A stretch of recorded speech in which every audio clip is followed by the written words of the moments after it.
I'm underwater, pressure crushing my lungs, the murky darkness of the Gulf pressing in from all sides. Above me, Deepwater Horizon 6 burns against the night sky, orange flames licking upward like the tongues of ancient monsters. Below me, something moves in the depths, something enormous and patient that's been waiting since before mankind first set foot on Louisiana soil. But the worst part isn't the fire or the thing in the deep, it's the faces. My crew suspended in the black water around me, skin sloughing off in strips, eyes milky white, mouths open in silent screams. And they're reaching for me, fingers stretching toward my face, not swimming, but somehow moving closer. I wake up gasping, sheets soaked with sweat, the taste of Gulf water still in my mouth, though I've been on dry land for 3 days. My doctor calls it PTSD, says it's normal after what happened, but there's nothing normal about what I experienced on that rig. My name is Marcus Thibodeau, born and raised in Morgan City, Louisiana, where the Atchafalaya River empties into the Gulf. I'm 36 years old, divorced, with a daughter I see every other weekend when I'm not offshore. Before last month, I was the night shift supervisor on Deepwater Horizon 6, a drilling platform about 70 miles southwest of Port Fourchon. Good money. It had to be, for the risk and isolation. 18 years in the oil business, and I thought I'd seen everything the Gulf could throw at us. Hurricanes, equipment failures, the occasional injury. But nothing prepared me for what happened after we drilled past 30,000 feet. I wasn't supposed to be on that rotation.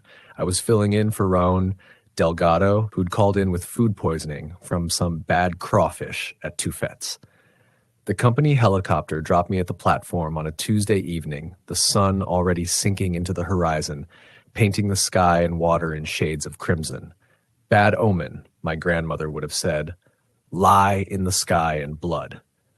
She was Cajun to the bone, filled my childhood with stories of rougarou and faux follet and all manner of things hiding in the swamp. I never believed them. I should have. The platform manager, Bill Hutchkins, met me on the helipad, a tall guy from Texas with a perpetual sunburn and a handshake like a vice grip. He didn't seem himself that evening. Distracted, jumpy. Marcus, he said, voice tight. Good to see you. Listen, Raon usually handles the night shift, and he's got a system, some procedures that aren't in the official manual. I laughed. What, like his lucky hard hat or something? Bill didn't smile back. There's a list in the supervisor's office. Set of rules. They might seem strange, but they're important. The crew knows them. Follow them to the letter. You understand? Sure, Bill, I said, still thinking it was some kind of joke or initiation ritual. Maybe Raon had put him up to it. 6 hours later, when I heard the first knocking from beneath the drilling platform, I realized it wasn't a joke at all. The supervisor's office was a cramped space at the end of the main hallway, walls covered in safety notices, equipment manuals, and a large diagram of the platform. A desk with 3 monitors displaying various drilling metrics took up most of the room. I settled into Raon's chair, still adjusting to the constant hum and vibration that was life on an oil rig. On the desk, weighed down by a coffee mug emblazoned with Le Bon Temps rule, was a worn manila folder. Inside, I found several typed pages with Protocol DH6N printed at the top. Below that, in bold red letters, Night Shift Procedures, Mandatory. The first page contained standard operating procedures, nothing unusual, safety protocols, emergency contacts, shift change checklists. But as I flipped to the second page, the rules began to deviate from anything I'd seen in my 18 years of offshore work. Rule 1. Between the hours of 1 a.m.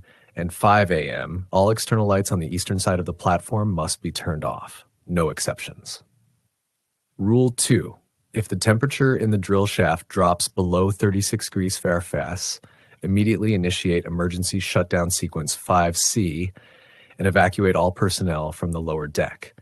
Do not resume operations until the temperature returns to normal, minimum 3 hours. Rule 3. Should you hear knocking from beneath the platform, respond with exactly 3 knocks in return, no more, no less. Then proceed to the southern railing and drop 1 cup of fresh water into the Gulf.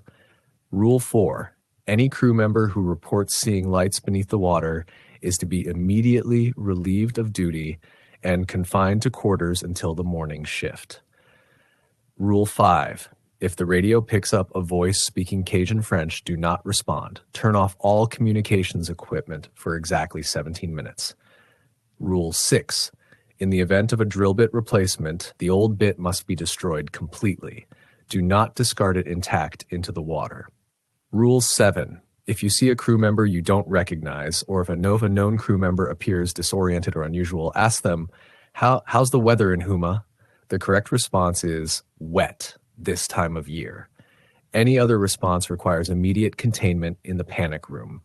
I stared at the page, convinced it was some elaborate prank. Rayon was known for his sense of humor, but remembering Bill's expression, the tension in his voice, this didn't feel like a joke. As if summoned by my thoughts, my radio crackled. Supervisor? Mrs. Jenkins at drill control. You might want to come down here. The drill control room was the heart of the operation, a wall of monitors and control panels that managed our intrusion into the Gulf seabed. Jenkins, a weathered veteran with 30 years of experience, stood before the main pressure gauge, his face grim. We just hit 30,012 feet, he said without preamble. Pressure readings are unusual. I glanced at the gauge. The needle swung erratically, pulsing like a heartbeat.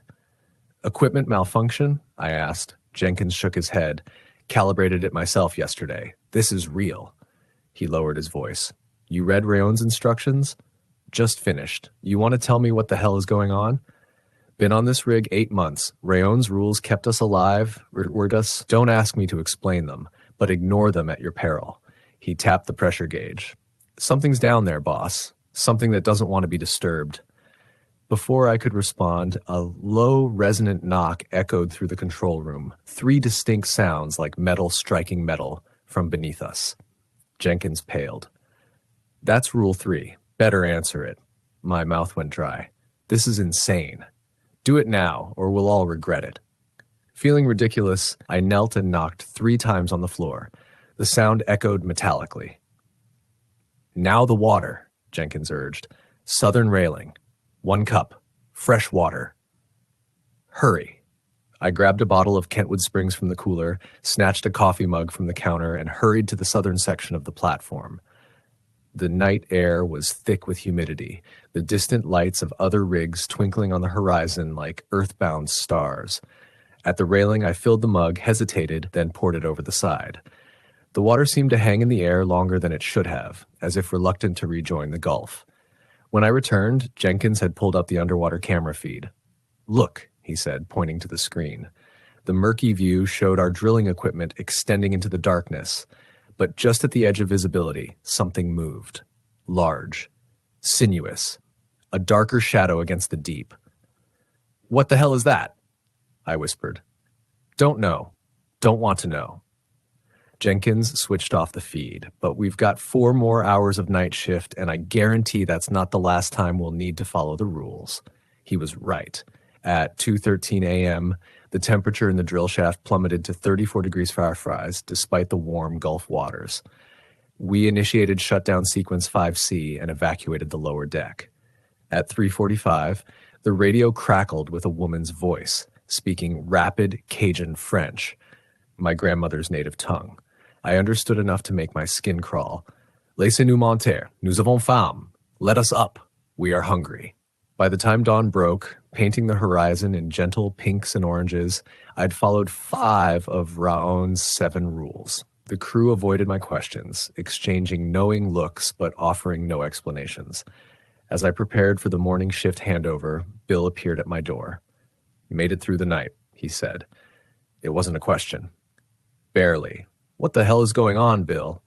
What are we drilling into? He sighed, shoulders slumping. Come with me. There's something you need to see. Bill led me through the maze of corridors to a section of the platform I'd never visited before. Unlike the well-lit main areas, this passage was dimly illuminated and ended at a heavy steel door marked Restricted Authorized Personnel Only. He punched a code into the keypad and the door hissed open. What I'm about to show you isn't in any company manual, Marcus. This stays between us and the night crew. Inside was a small room dominated by sophisticated monitoring equipment. 3 large screens displayed different views, one showing seismic readings, another thermal imaging of the seabed beneath us, and the third what appeared to be sonar. A man in his 60s sat before the monitors, his weathered face illuminated by the screen's blue glow. He didn't look like a typical Transocean employee. No uniform, just a faded LSU sweatshirt and jeans.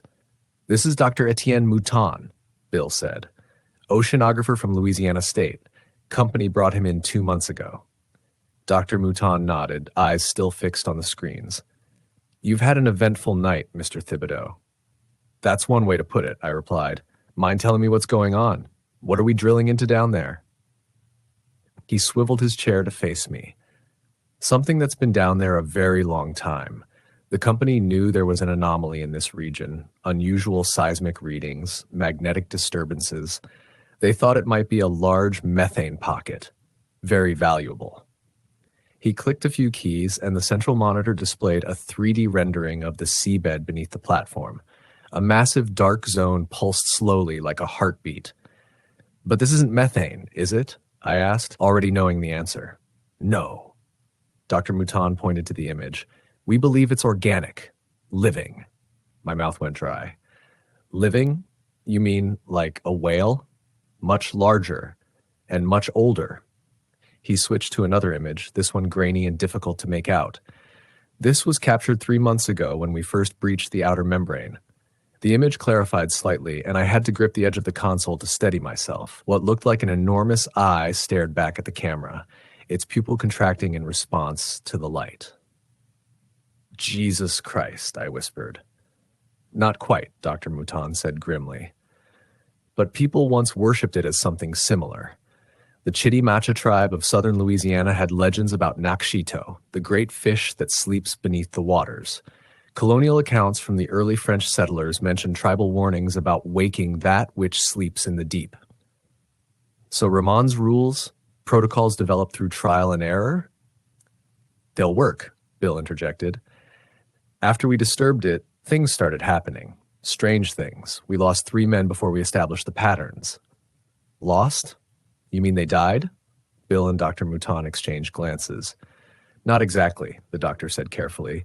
"They changed, began acting erratically, complained about voices in their heads. Then they tried to damage the platform. Specifically, they tried to disable the emergency shutoff valves on the drilling equipment." "As if something wanted us to keep drilling," I murmured, the implications sinking in. "Precisely," Dr. Mouton nodded. "When we restrained them, their physical deterioration accelerated. Skin lesions, rapid weight loss, eyes clouding over. Within 48 hours, they were unrecognizable." "Where are they now?" Another uncomfortable glance between them. "They escaped," Bill said flatly. "Broke out during a storm 3 weeks ago. Dove into the Gulf. We never found the bodies." The doctor tapped a few keys, bringing up footage from a different camera. "But we did find this 2 days later." The video showed the underside of the platform. 3 figures clung to the support structures. Humanoid, but wrong. Limbs too long, movements jerky and unnatural. Their skin had a grayish, waterlogged appearance, and when one turned toward the camera, its eyes were milky white. "That's Harkins," Bill said quietly, pointing to the figure on the left. "Was our assistant driller, family man. 2 kids in Lafayette." I felt bile rise in my throat. "And you're still drilling after this?" "Company decision," Bill replied, not meeting my eyes. "Too much invested to pull out now. Besides, as long as we follow the protocols, maintain the, I guess you'd call it a relationship, with what's down there, incidents are minimal." Minimal? I couldn't believe what I was hearing. "Those were people, Bill. They had families. Which is why the night shift protocols exist," Dr. Mouton cut in. "Each rule addresses a specific behavior we've observed. The knocking, for instance, it's a form of communication. Answer correctly, provide the water offering, and it remains not friendly, but at least not actively hostile. And if we don't answer, the pressure builds. If ignored long enough, support structures begin to fail, as if something massive is pressing against them from below." A sudden realization hit me. The temperature drops in the drill shaft. It's approaching the surface. Dr. Mouton nodded. Coming up to investigate, the emergency shutdown and evacuation gives it time to retreat. My head spun with the implications. Why me? Why am I here if this is so dangerous? Bill at least had the decency to look ashamed. Ramon's been doing this for months. The stress... He's not sick with food poisoning. He had a breakdown. Started talking about taking a boat out to one of the abandoned platforms nearby. Said they were calling him home. We needed someone experienced, Dr. Mouton added. Someone who knows these waters, understands the industry, someone who could handle the pressure. And if I decide to walk away, that's your right, Bill said. But the company's offering triple pay for night shift supervisors now, $300,000 for a 6-month rotation. The figure hung in the air between us. With that kind of money, I could pay off my debts, set up a college fund for my daughter, maybe even buy back the family home in Morgan City that I had lost in the divorce. Before I could respond, an alarm blared from one of the monitors. Dr. Mouton swiveled back to the screens. Movement, he said tersely. Something's rising from the depths. The sonar display showed a massive shape ascending toward the platform, moving with deliberate purpose. Depth, Bill demanded. 500 meters and climbing fast. Initiate Protocol Omega, Bill ordered. Now. Dr. Mouton's fingers flew across the keyboard. Red warning lights began flashing throughout the room. What's Protocol Omega? I asked, my heart pounding. Emergency drilling halt and full sensor blackout, Bill explained as Dr. Mouton worked. Makes us invisible to it and usually works. Usually? The doctor interrupted before Bill could answer. It's stopping. Hovering at 300 meters. We watched in tense silence as the massive shape on the sonar paused its ascent. After what felt like an eternity, it began to sink slowly back into the abyss. Bill let out a breath I hadn't realized he was holding. Crisis averted. For now. This happens often? I asked. More frequently lately, Dr. Mouton admitted. It's becoming more active, more aware of our presence. The protocols are working less reliably each week. Which means what exactly? Bill placed a heavy hand on my shoulder. It means we need you, Marcus. Need your experience, your local knowledge. Because you think whatever's down there is going to break through? It wasn't a question, but Bill answered anyway. Yes, and when it does, we need to be ready. I didn't sleep after my first night shift. How could I? Each time I closed my eyes, I saw that massive shape rising on the sonar. Dr. Mouton's grim face illuminated by the screen's blue glow. The transformed workers clinging to the underside of the platform like barnacles, human barnacles with milky eyes. Instead, I paced my small cabin, Ramon's list of rules clutched in my hand, reading them over and over until I had them memorized. By the time the afternoon sun began its descent toward the horizon, I had made my decision. The money was too good to walk away. And if something was stirring beneath the gulf, something ancient and dangerous that could turn men into monsters, someone needed to be here who gave a damn about the people on this rig. At 5:40 p.m., I made my way to the mess hall. The day shift workers were finishing their meals, the atmosphere surprisingly normal. Jokes about the Saints' chances this season, complaints about the gumbo not being as good as someone's grandma made it. Did they know what was happening beneath them? The night crew sat at a separate table, quieter, exchanging significant glances. My crew now. I filled my tray and joined them. 5 men, all veterans of offshore drilling. Jenkins from drill control, Washburn, the heavyset mechanic, Lee, our electronic specialist, Cooper, young but experienced, handled the robotic submersibles, and Santiago, former Navy, now our safety officer. All of them had been on DH-6 for at least 6 months. All of them knew the rules. So, I said once I'd settled in, who's going to tell me what we're really dealing with down there? Silence fell over the table. The men exchanged glances again. Finally, Santiago spoke, his voice low. You've seen Mouton's data. I nodded. Data doesn't tell the whole story. He pushed his half-eaten meal away. You know the Mississippi River dumps millions of tons of sediment into the Gulf every year, right? Builds up the seafloor, especially in this part of the basin. Sure, I said. Basic geology. 3 months ago, we drilled past what should have been bedrock. Instead, we hit something organic, something that bled. Bled? My appetite vanished instantly. Jenkins leaned forward. Black fluid, thick as molasses, smelled like rotting meat and crude oil mixed together, damn near evacuated the rig from the stench alone. That's when it started, Washburn added. The knocking, the temperature fluctuations, the voices on the radio. And the workers who changed, I prompted. Cooper, the youngest, shuddered visibly. Harkins was my friend. We played poker every Saturday. When he started changing, he told me he could hear singing coming from beneath the water. Said it was the most beautiful thing he'd ever heard. 3 days later, Lee continued, his skin started sloughing off in the shower. Not bleeding, just peeling away in strips. Underneath was this gray, rubbery stuff, like shark skin, but wrong somehow. He wasn't scared, Cooper said, his voice hollow. That was the worst part. He smiled the whole time, said he was becoming perfect, said soon we'd all understand. A chill ran through me despite the hall's warmth. And the company knows all this? They're still making us drill? Santiago's laugh was bitter. Welcome to corporate America, boss. They think whatever's down there might be more valuable than oil. Some kind of biological discovery. Pharmaceutical potential, they said. That's insane, I muttered. People are dying. Worse than dying, Jenkins said firmly, which is why we follow the rules. They work, mostly. Keep it pacified.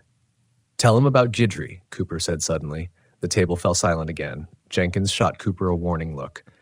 I need to know everything, I insisted. No holding back. Santiago sighed. Antoine Gidry, local guy from Cocodrie, started having dreams about a month after we breached the membrane. Said he could see underwater in these dreams, moving through the Gulf without scuba gear. Something was guiding him. What kind of things? I asked, though I wasn't sure I wanted the answer.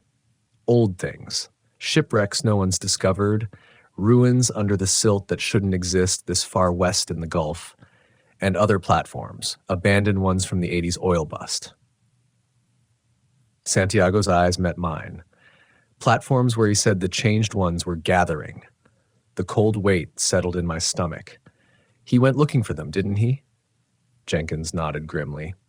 Stole one of the lifeboats during the shift change. Coast Guard found the boat 3 days later, drifting empty near an abandoned platform about 15 miles southwest of here. Platform was barricaded shut. Chain wrapped around the access ladder. Chain looked fresh. You think the changed workers did it? I asked.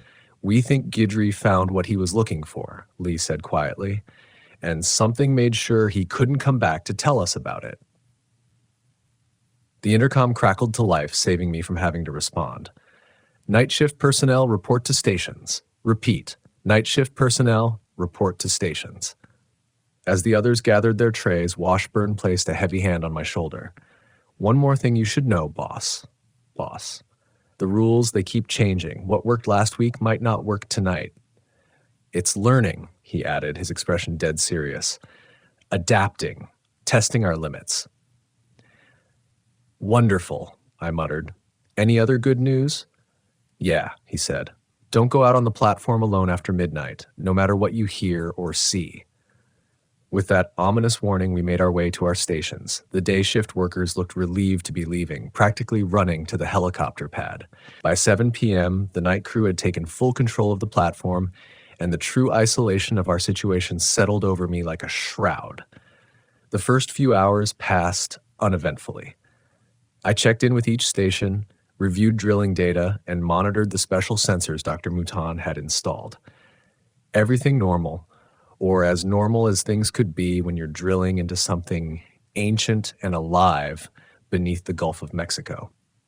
At 10:42 p.m., I was in the supervisor's office reviewing seismic logs when the first incident occurred. The lights flickered briefly and the temperature dropped noticeably. I checked the environmental controls, functioning normally. Then my radio crackled. Supervisor, came Lee's voice, tight with tension. East side camera 3 is showing something in the water. I switched my monitor to the camera feed. At first I saw nothing but the dark waters of the Gulf reflecting the platform's lights. Then I noticed movement, ripples spreading in concentric circles from a central point about 50 yards from the platform. Something was rising. Rule 4, I muttered to myself, reaching for the protocols. Any crew member who reports seeing lights beneath the water is to be immediately relieved of duty and confined to quarters until morning shift. But these weren't lights, just movement. The radio crackled again. Marcus Lee's voice had dropped to a whisper. It's glowing now. I looked back at the monitor. He was right. A faint blue-green phosphorescence had appeared where the ripples originated, growing brighter as whatever was causing it rose closer to the surface. Rule 4 didn't specify glowing, just lights. Close enough. Lee, you're relieved. Go to your quarters and stay there until morning. But, now Lee, that's an order. I heard him swear in Mandarin, then, yes, sir. Lee out. I switched to the general channel. All personnel, we have an incident on the east side. Follow Rule 1 immediately. I repeat, implement Rule 1. Within minutes, the eastern side of the platform went dark as the external lights were shut down.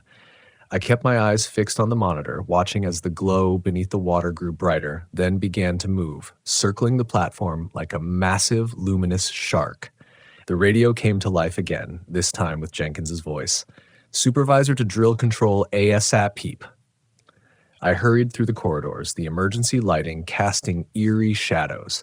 Jenkins was standing at the main console, his face illuminated by the glow of the instruments. Temperature in the shaft is dropping, he said without preamble. 8 degrees and falling. Rule 2. If the temperature in the drill shaft drops below 36 degrees Fahrenheit, immediately initiate emergency shutdown sequence 5C and evacuate all personnel from the lower deck. How fast is it falling? About a degree every 30 seconds. At this rate, we'll hit 36 in 1 minute, I finished for him. Start the shutdown sequence. I'll order the evacuation. Jenkins nodded and began typing commands into the system. I grabbed the PA microphone. Attention all personnel. This is Supervisor Thibodeau. Initiate emergency procedure 5C. All lower deck personnel evacuate immediately. Repeat. All lower deck personnel evacuate immediately. Alarms blared throughout the platform as the shutdown sequence began.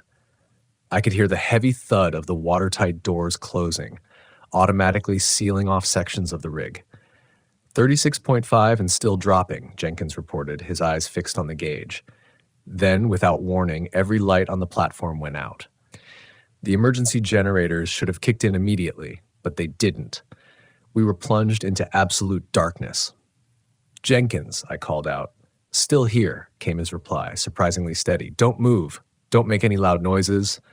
The generators. It's not a malfunction, he cut me off, his voice barely above a whisper. This has happened before. It's listening. Listening for what? Before he could answer, a sound echoed through the darkness, a wet, sliding noise coming from the direction of the drill shaft. Then another sound, one that turned my blood to ice. Footsteps. Slow and uneven, accompanied by a rhythmic dripping. Something was on the platform. Something that had come up from below.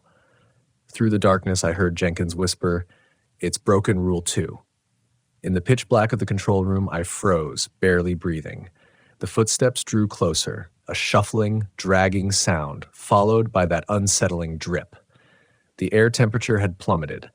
Each breath came out as a visible plume in the faint glow of the few emergency indicators still functioning. Then came a sound I'll never forget, a wet, gurgling intake of breath, as if someone were trying to breathe through fluid-filled lungs.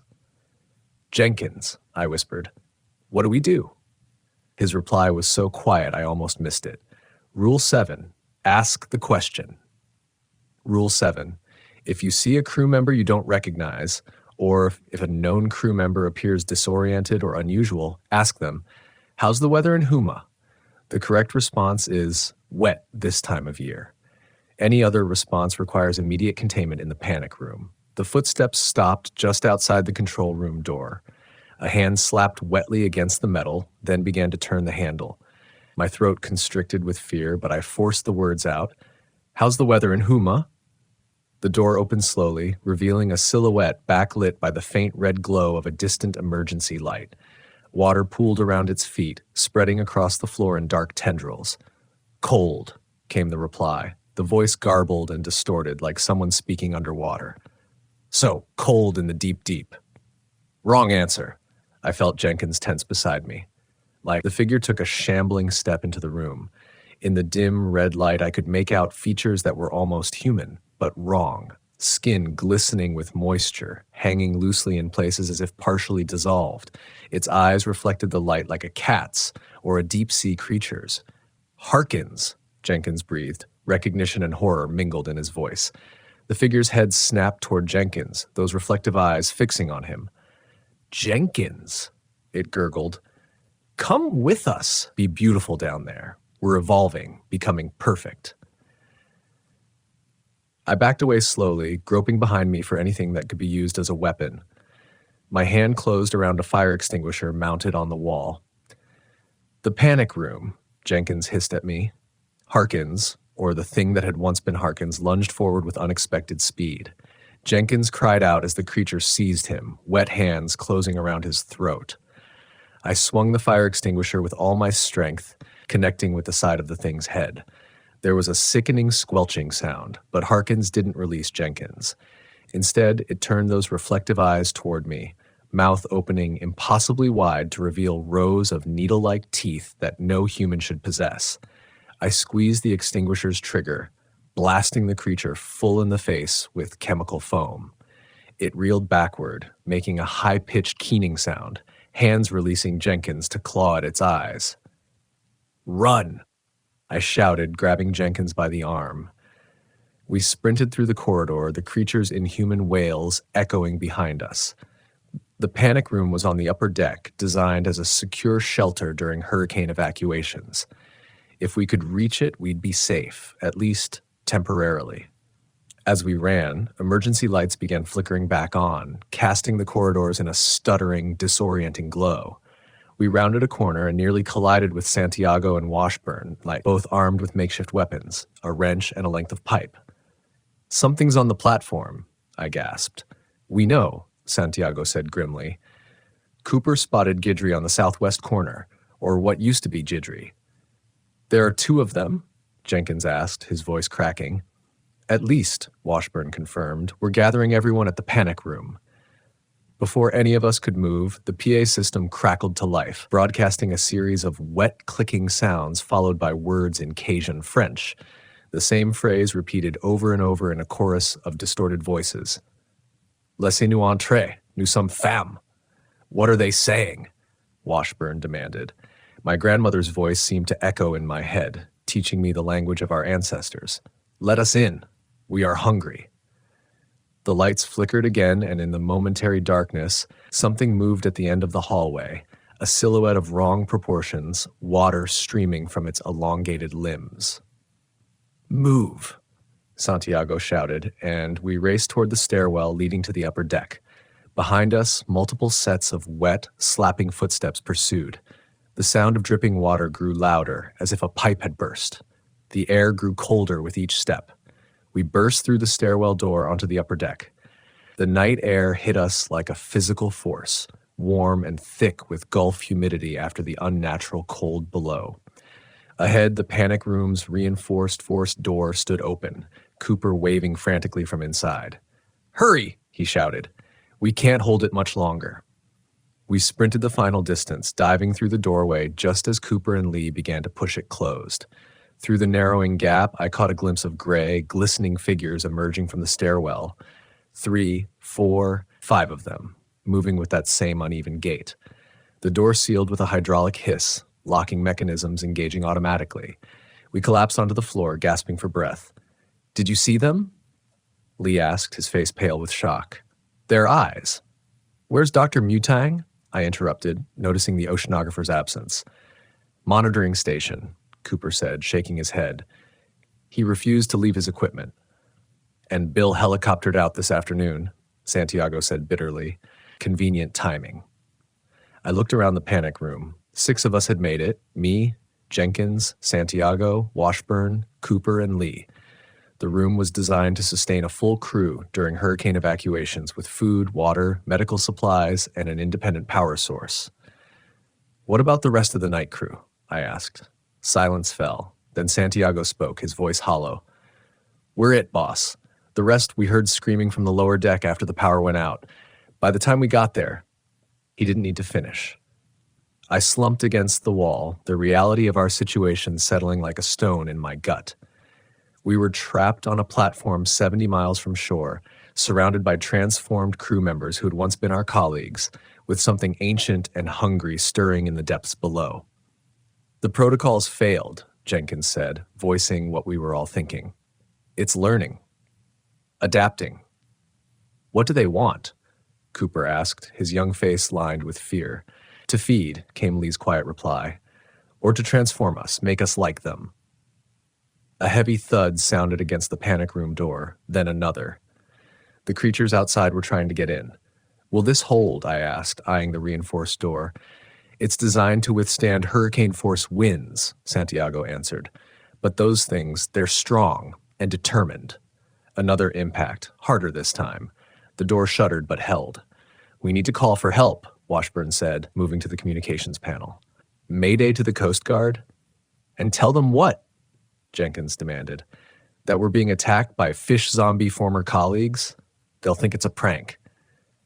Tell them there's been a catastrophic failure, I suggested. Platform instability. Request immediate evacuation. Washburn nodded and began transmitting the distress call. I turned to the security monitors, flipping through camera feeds to assess our situation. What I saw chilled me to the bone. At least a dozen transformed crew members shambled across the platform, more emerging from the water with each passing minute. They moved with purpose, securing locations, disabling equipment. This wasn't mindless aggression. It was coordinated, strategic. And at the drilling controls, a figure that had once been Dr. Mutin worked methodically, overriding safety protocols, restarting the drill. Free what? Cooper asked. I pointed to the seismic monitor in the corner of the panic room, still receiving data from Mutan's equipment. The massive shape we'd seen earlier was rising again, this time with nothing to stop its ascent. Whatever's down there, I said. Whatever changed them, I think it's finally coming up. The panic room fell silent as we watched the monitors. On one screen, transformed crew members. I couldn't bring myself to call them zombies, though the term hovered at the edge of my thoughts, continued their assault on the door, taking turns ramming against it with inhuman strength. On another, the thing that had been Dr. Mutin worked at the drilling controls, movements jerky but precise. No response from the Coast Guard, Washburn reported, setting down the radio handset. Too much interference. Something's blocking the signal. Santiago cursed under his breath.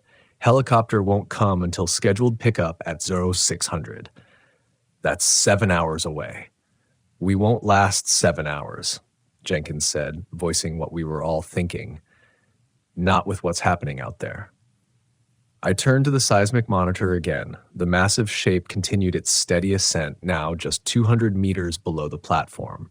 Whatever it was the size of a small office building and moving with deliberate purpose. We need to stop the drilling, I decided. If they're trying to free that thing, we need to shut it down. How? How? Cooper demanded, gesturing at the screens. We're trapped in here, and those things are out there. The emergency shutdown, Lee suggested. There's a manual override in the main control room that cuts all power to the drilling equipment, completely kills the systems from the ground up, which would trap whatever that is back down in the deep. I nodded, but someone would have to get to the control room. A heavy silence fell over the group. The control room was on the main deck, and we'd have to navigate past multiple transformed crew members to reach it. I'll go, Santiago said finally. Former Navy SEAL, I've got the best chance. Not alone, I replied. I'm the supervisor. I know the override codes. Jenkins shook his head. Too risky. We need another option. There isn't one, I insisted. Look at the monitors. That thing is getting closer every minute. Once it reaches the surface, I don't want to find out what happens then. As if to punctuate my words, the entire platform shuddered violently, metal groaning under sudden stress. The monitors showed waves rippling outward from beneath the rig as something massive displaced the water below. Okay, Jenkins relented, but not just the two of you. We all go. Safety in numbers.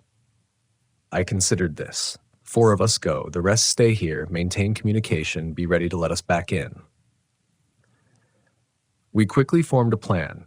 Santiago, Lee, Jenkins, and I would make the attempt, while Cooper and Washburn remained in the panic room, monitoring our progress through the security cameras and coordinating our movements. We armed ourselves with whatever could serve as weapons: fire extinguishers, wrenches, a flare gun with 3 flares. Remember, I told the others as we prepared to leave, these were our colleagues, our friends, but whatever's inside them now isn't human. Don't hesitate if they come at you. Santiago checked the small window in the panic room door. Momentarily clear. They're regrouping at the drill controls. Now's our chance. With a final nod to Cooper and Washburn, we unsealed the door and slipped out onto the deck. The night air hung heavy with Gulf moisture, unusually still. The platform's lights cast harsh shadows across the metal walkways. In the distance, I could hear the unnatural chorus of transformed workers, their voices blending in that same repeating phrase, "Le nouveau entré, le nouveau homme." We moved in formation, Santiago taking point, Lee and Jenkins in the middle, me bringing up the rear.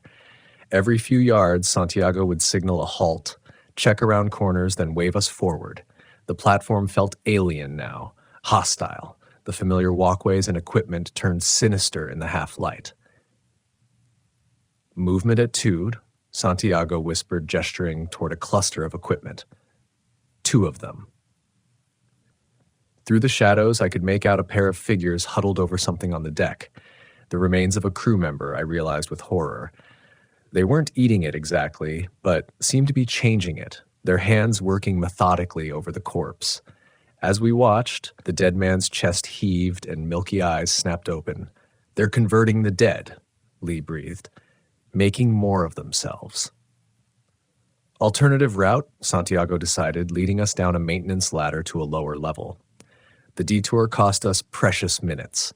By the time we reached the central junction that would lead to the control room, Cooper's voice crackled over our handheld radios. "You've got company," he warned. 3 coming up behind you, 2 more approaching from the helipad direction. "Trapped," Jenkins hissed. "Options?" I asked Santiago. He scanned our surroundings, eyes landing on a narrow utility passage. "Through there. It'll be tight, but they might not follow." We squeezed into the passage, a claustrophobic tunnel of pipes and electrical conduits. The metal was slick with condensation, making our progress slow and treacherous. Behind us, I could hear the wet slap of transformed workers' feet on the deck, drawing closer. "They're at the passage entrance," Cooper's voice came again. "But they're too altered to fit. Buying you some time." We emerged on the other side, now just 1 level below the control room. A maintenance ladder would take us directly up. "Almost there," I encouraged the others, trying to ignore the way the platform had begun to vibrate continuously beneath our feet. Santiago went up the ladder first, then Jenkins followed, with me bringing up the rear. As I placed my foot on the first rung, a cold, wet hand closed around my ankle. I looked down into what had once been Harkins's face, now a grotesque mask of glistening gray flesh and 2 sharp teeth. Those reflective eyes fixed on mine as it pulled, trying to drag me down. "Marcus!" Jenkins shouted from above. I kicked frantically, my work boot connecting with the thing's face. It didn't flinch, didn't react to pain as a human would. Instead, it opened its mouth and bit down hard on my boot. I felt those needle teeth puncture the leather, just grazing my skin. With a desperate surge of strength born of pure terror, I kicked again, this time knocking the creature backward. It lost its grip, tumbling onto the deck below. I scrambled up the ladder, heart thundering in my chest. Santiago helped pull me onto the upper level, quickly checking me over. "Did it get you?" he demanded. "Just my boot," I assured him, though the spot where those teeth had grazed my skin burned like ice. We were now on the same level as the control room, just 30 yards of open deck between us and our goal. But the way wasn't clear. 4 transformed workers blocked the path, including the thing that had once been Dr. Mutin. "Cooper," I whispered into the radio. "Status on the drilling?" Bad, came the tense reply. Whatever Dr. Mutin did, it's accelerated the process. They've overridden all the safety protocols, drills going at maximum speed, and the entity 100 meters and rising fast, platform stability at 60% and dropping. As if to confirm his words, a violent shudder ran through the rig, nearly knocking us off our feet. In the distance, I heard the screech of tearing metal. "We're out of time," Santiago said grimly. "Direct approach. I'll draw them off. You three get to the control room." Before any of us could protest, he stepped out into the open, raised the flare gun, and fired. The flare streaked across the deck, exploding in a burst of red light that illuminated the nightmarish scene in stark relief. The transformed workers turned as one, heads swiveling unnaturally toward the source of the light. Santiago was already running, leading them away from our position, his footsteps ringing on the metal decking. "Now," Jenkins urged, and we sprinted toward the control room. We were halfway there when the platform heaved violently, throwing us to the deck. A deafening roar filled the air, not mechanical but organic, the sound of something vast and ancient giving voice to its rage or hunger. I looked up to see a massive shape breach the surface beside the platform, a glistening mountain of flesh rising from the gulf. In the platform's lights, I caught glimpses of features that defied comprehension. Ridges of armored skin, great pits that might have been sensory organs, a mouth large enough to swallow a helicopter. "My God," Lee whispered beside me. The control room was just ahead. We scrambled to our feet, racing the final distance as the platform continued to heave and groan beneath us. Inside, the control room was a scene of chaos. Monitors flashed with warnings, alarms blared from multiple stations.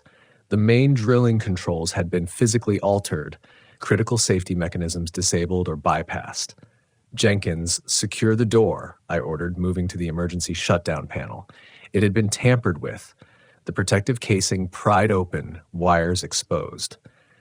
"Lee, can you fix this?" I asked, stepping aside. Lee examined the damage, his expression grave. "Partially. I can't trigger a full shutdown, but I might be able to initiate a pressure release in the drill shaft. It would slow things down, maybe push that thing back."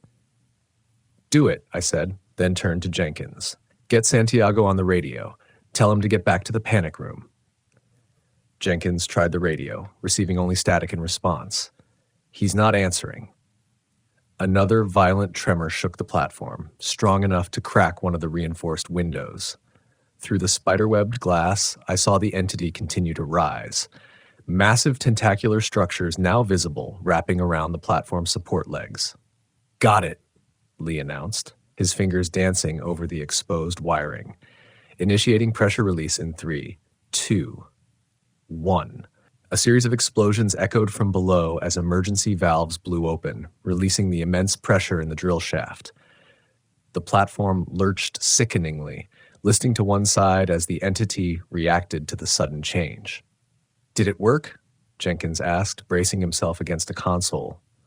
On the monitors, the seismic readings showed the massive shape hesitating. Its ascent momentarily halted by the pressure release, but it wasn't retreating. "It's adapting," Lee said, pointing to the readings. "The pressure release is only buying us time." The radio crackled to life, Cooper's panicked voice breaking through.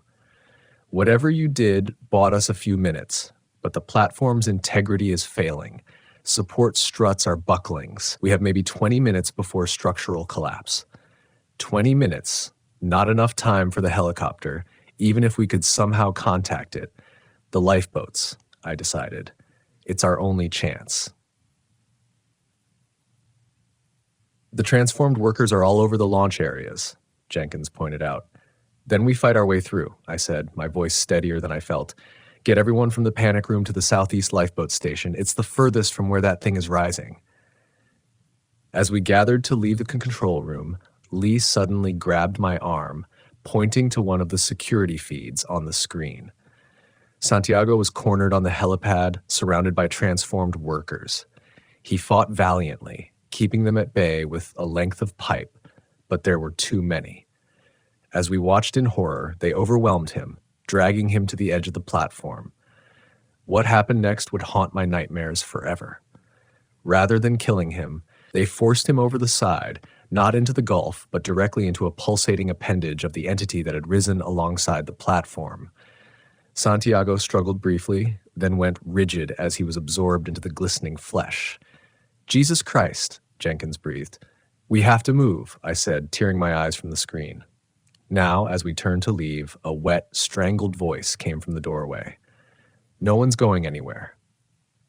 Dr. Mouton stood there, or what remained of him, flanked by 3 other transformed workers. His skin hung in loose gray folds, those same reflective eyes fixed on us with predatory intensity. "The Nox Cheeto rises," he gurgled, water spilling from his mouth with each word. "You will be part of its awakening, all of you." Behind him, more shapes appeared in the corridor, blocking our escape. We were trapped. "How's the weather in Huma?" I asked, desperately clinging to Rule 7, even as I knew it was useless. These things had evolved beyond our protocols. The transformed Mouton tilted his head at an unnatural angle, milky eyes narrowing. "The weather above is perfect for rebirth," he gurgled, water spilling down his chin. "You will all see, soon." The platform shuddered again, metal screaming under impossible strain. The entity outside was still rising, tightening its grip on the support structures.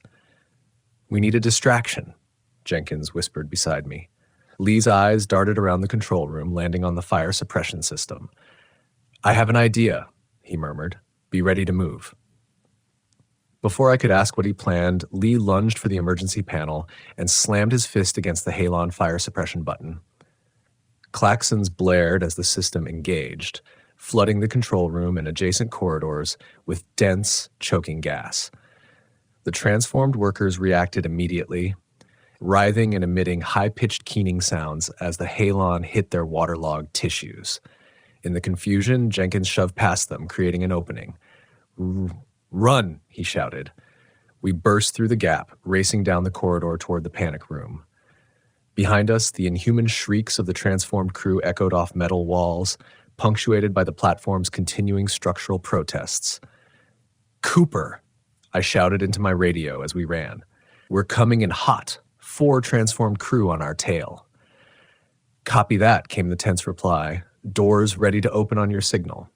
We rounded the final corner, the panic room door just 30 yards ahead. But halfway there, the deck beneath us buckled violently, metal plating tearing open to reveal the black water below. Jenkins, leading our group, barely managed to leap across the widening gap. Lee wasn't so lucky. His foot slipped on the edge, and he fell, barely catching himself on a jagged piece of torn decking. "Lee!" I shouted, dropping to my stomach at the edge, extending my hand. Behind us, the wet slapping of the transformed workers' feet grew louder. Lee looked up at me, then past me to the approaching threat. Something shifted in his expression, resignation, perhaps, or resolve. "Get to the lifeboat," he said quietly. "I'll hold them off." "No, take my hand." He shook his head, already pulling himself up onto the opposite side of the gap from us, the side where the transformed workers were approaching. "Someone has to slow them down," he said, drawing himself up to face the oncoming threat. "Go." Jenkins grabbed my shoulder. "He's right. We have to move." With a final, agonized look at Lee, who now stood with his back to us, facing the approaching horde, I turned and followed Jenkins toward the panic room. The door hissed open as we approached, Cooper and Washburn pulling us inside before slamming it shut again. "Where's Lee?" Cooper demanded, his young face pale with fear. Through the small window in the door, I watched as Lee met the transformed workers head-on, fighting with desperate courage. They overwhelmed him quickly, but his sacrifice bought us precious minutes. "He didn't make it," I said, the words hollow in my mouth. "Santiago?" Washburn asked. Jenkins shook his head. "Gone, taken by that thing outside." The monitors in the panic room told the story clearly. The platform was failing, structural integrity down to critical levels. The massive entity continued to rise, now fully breached, its incomprehensible bulk pressing against the rig's support structures. "The lifeboats," I said, forcing focus through the grief and horror. "It's our only chance. Southeast Station." "Not possible," Cooper replied, pulling up a camera feed. "Look." The The lifeboat stations were overrun with transformed workers, dozens of them, more than we'd realized existed, all moving with that same unnatural coordination. Some were crew I recognized. Others must have come from elsewhere, perhaps other platforms that had already fallen. "They're guarding every escape route," Washburn observed. "Why not just kill us?" Cooper asked, his voice rising with panic. "Why trap us?" A terrible realization dawned on me. "Because they need us alive, for conversion." Jenkins frowned. "What do you mean?" "Remember what happened to Santiago? They didn't kill him. They fed him to that thing. And now look." I pointed to the monitor showing the helipad where Santiago had been taken.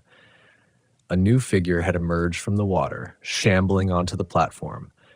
But this one moved differently, more smoothly than the other changed workers. As it stepped into the light, I recognized Santiago's features, transformed, but more perfect than the others. His skin wasn't hanging in strips, but had a smooth gray sheen. His movements were fluid, purposeful. "It's evolving," I whispered, "using Santiago as a template to create something better." "So what's the plan?" Washburn demanded. "We can't stay here. The platform's breaking apart. We can't reach the lifeboats. What options do we have?" An idea formed in my mind, desperate, probably suicidal, but better than waiting to be converted. "The diving equipment," I said, "in the underwater maintenance bay. If we can reach it, maybe we can swim away from the platform, far enough to avoid both the transformed workers and the collapse." "Swim," Cooper echoed incredulously. "In the Gulf? At night? With that thing out there?" "You got a better idea?" I challenged. Silence was my answer. The underwater maintenance bay was located on the lowest accessible level, equipped with diving gear for emergency repairs to the platform's submerged structures. If we could reach it, we might have a chance, slim but better than none. "How do we get there?" Jenkins asked. "The transformed workers are everywhere." I studied the platform schematics on one of the monitors. "Maintenance shafts," I decided, tracing a route with my finger. "Tight spaces. They'd have trouble navigating with their altered forms. We can access them 3 levels down, then work our way to the bay." The platform shuddered again, a deep structural groan that seemed to come from its very foundations. "Cooper," I turned to the youngest member of our group, "how long until complete structural failure?" He consulted the readouts, face grim. 15 minutes. Maybe less. No time to waste. We gathered what supplies we could: flashlights, a first aid kit, a toolbox that might provide improvised weapons. I checked the security feeds one last time, plotting our route. "Ready?" I asked, looking at each man in turn. Washburn nodded grimly. Jenkins set his jaw, determination hardening his features. Cooper looked terrified, but gave me a shaky thumbs up. I unsealed the panic room door, and we slipped into the corridor beyond. The platform's dying groans masked our footsteps as we made our way toward the access hatch that would lead us to the maintenance shafts. The first obstacle came at the central junction. 2 transformed workers blocking our path, their backs to us as they worked on something I couldn't quite see. I signaled the others to wait, then raised the wrench I brought from the panic room. What happened next occurred so quickly I barely had time to register it. One moment I was preparing to ambush the transformed workers. The next, they both turned, simultaneously, as if sensing our presence. But instead of attacking, they stiffened, heads tilting to listen to something I couldn't hear. Then, ignoring us completely, they shambled away toward the eastern side of the platform. "What the hell?" Washburn breathed. "Don't question it," Jenkins urged. "Move." We hurried past the now empty junction, reaching the access hatch without further incident. Cooper spun the wheel, and the hatch swung open to reveal the narrow maintenance shaft below. "I'll go first," I said, lowering myself into the opening. "Cooper last. Close the hatch behind you." The shaft was claustrophobic, barely wide enough for a man's shoulders, descending vertically for about 20 feet before opening onto a horizontal passage. The air was stale, thick with the smell of machine oil and rust. One by one, we descended, Cooper sealing the hatch above us. Flashlight beams cut through the darkness, revealing a maze of pipes and conduits running alongside the narrow crawl space we now occupied. This way, I whispered, orienting myself using the mental map I'd formed from the platform schematics. We crawled in silence, the platform's continuing deterioration evident in the way the metal around us groaned and shifted. Twice, we had to detour around collapsed sections, adding precious minutes to our journey. Finally, we reached the access point that would lead us to the underwater maintenance bay. I pressed my ear against the hatch, listening for any sound of transformed workers beyond. "Seems clear," I murmured, then slowly turned the wheel. The hatch opened onto a large, dimly lit space filled with diving equipment, underwater tools, and a moon pool, an opening in the floor that provided direct access to the sea below. The bay appeared deserted. "We made it," Cooper whispered, relief evident in his voice. "Don't celebrate yet," Jenkins cautioned, moving to secure the hatch behind us. "We still need to." He never finished the sentence. A violent impact rocked the platform, throwing us all to the floor. The lights flickered, then died, plunging us into darkness, broken only by our flashlight beams. "What was that?" Washburn gasped. A second impact followed, more powerful than the first. Through the floor, I felt rather than heard a deep, resonant call, like whale song but lower, more ancient, vibrating through the very structure of the platform. The entity was calling. And then, from every direction at once, came the answering call of the transformed workers. That same phrase chanted in unison through waterlogged vocal cords, "Listen to Entrée Nouveau FMA." "They're coming," I realized aloud. "All of them. Here." "Why?" Cooper asked frantically, pulling diving equipment from storage racks. The answer came to me with terrible clarity. "The moon pool. It's the closest access point to the entity. They're gathering to... I don't know. Join with it. Feed it. Whatever they're planning, we're in their way." Jenkins threw me a diving suit. "Then let's not be here when they arrive." We worked with desperate speed, donning the suits over our clothes. They were commercial diving rigs, heavy but self-contained with their own air supply. I had just sealed my helmet when the first transformed worker burst through the far door, the new, evolved version of Santiago, moving with predatory grace. "Hurry!" I shouted through the suit's communication system. Washburn, closest to the moon pool, was the first to enter the water, disappearing into the dark gulf. Cooper followed, then Jenkins. I was last, 1 foot on the ledge, when Santiago's transformed hand closed around my air hose. The abandoned platform Jenkins had mentioned gradually took shape in the distance, a skeletal structure rising from the seabed, dark and silent, its productive life long since ended by economics or disaster. As we approached, I could make out the rusted supports, the crumbling deck high above. "There," Jenkins called. "There's an emergency ladder on the southeast leg." We changed course slightly, heading for the massive support structure he'd indicated. Behind us, the transformed workers pursued relentlessly, their altered bodies perfectly adapted to underwater movement. Washburn reached the ladder first, grabbing the lowest rung and pulling himself up. Jenkins followed close behind. I lagged several yards back, every movement now a supreme effort of will against my failing body. As Washburn climbed higher, something shot from the darkness of the platform's understructure, a pale, elongated arm ending in webbed fingers with vicious claws. It seized Washburn around the waist, yanking him from the ladder. "No!" Jenkins shouted, reaching for him but missing by inches. Washburn's scream filled the comm system as he was dragged into the darkness beneath the abandoned platform. His dive lights spun wildly, illuminating glimpses of multiple figures, transformed workers who had claimed this structure as their own. "It's a trap," I gasped into the comm. "The platform. They're already here." Jenkins hesitated on the ladder, looking back at me, then up at the dark platform, then to the open water where Washburn had vanished.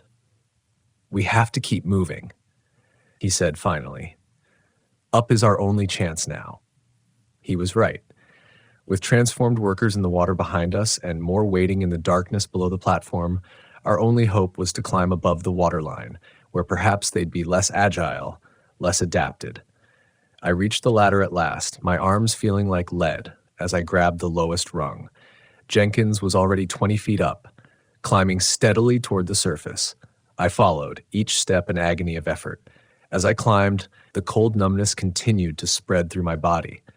My vision was changing, too, the darkness becoming less absolute, shapes more distinct in the gloom. I could sense the transformed workers circling below, waiting, watching. I could feel their anticipation, their hunger. Worse, I was beginning to understand it. "Jenkins," I called, my voice sounding strange to my own ears. "I'm not going to make it." He paused in his climbing, looking down at me. Even through his dive helmet, I could see the realization dawn on his face. "You're changing," he said. "Not a question, since the control room." Harkins bit through my boot. Jenkins was silent for a long moment. "How long do you have?" "Not long. I can feel it. It's in my head now." Whispering. Another silence. Then, "What's it saying?" I listened to the voice that had been growing steadily louder in my mind. Ancient, hungry, patient. It's saying this was always going to happen, that we woke something that should have stayed sleeping, that we're food and vessels, both.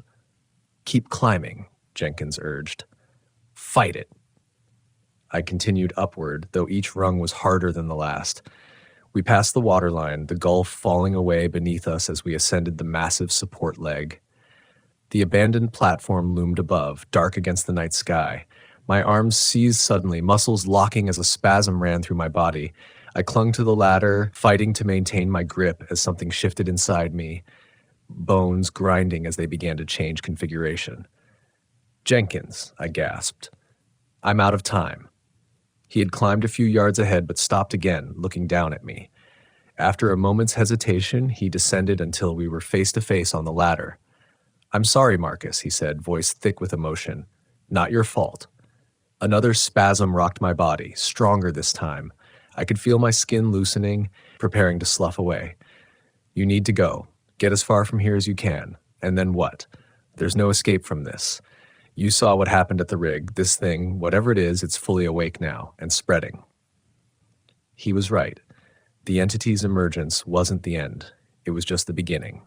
I thought of Morgan City, of Port Fourchon, of New Orleans, of my daughter.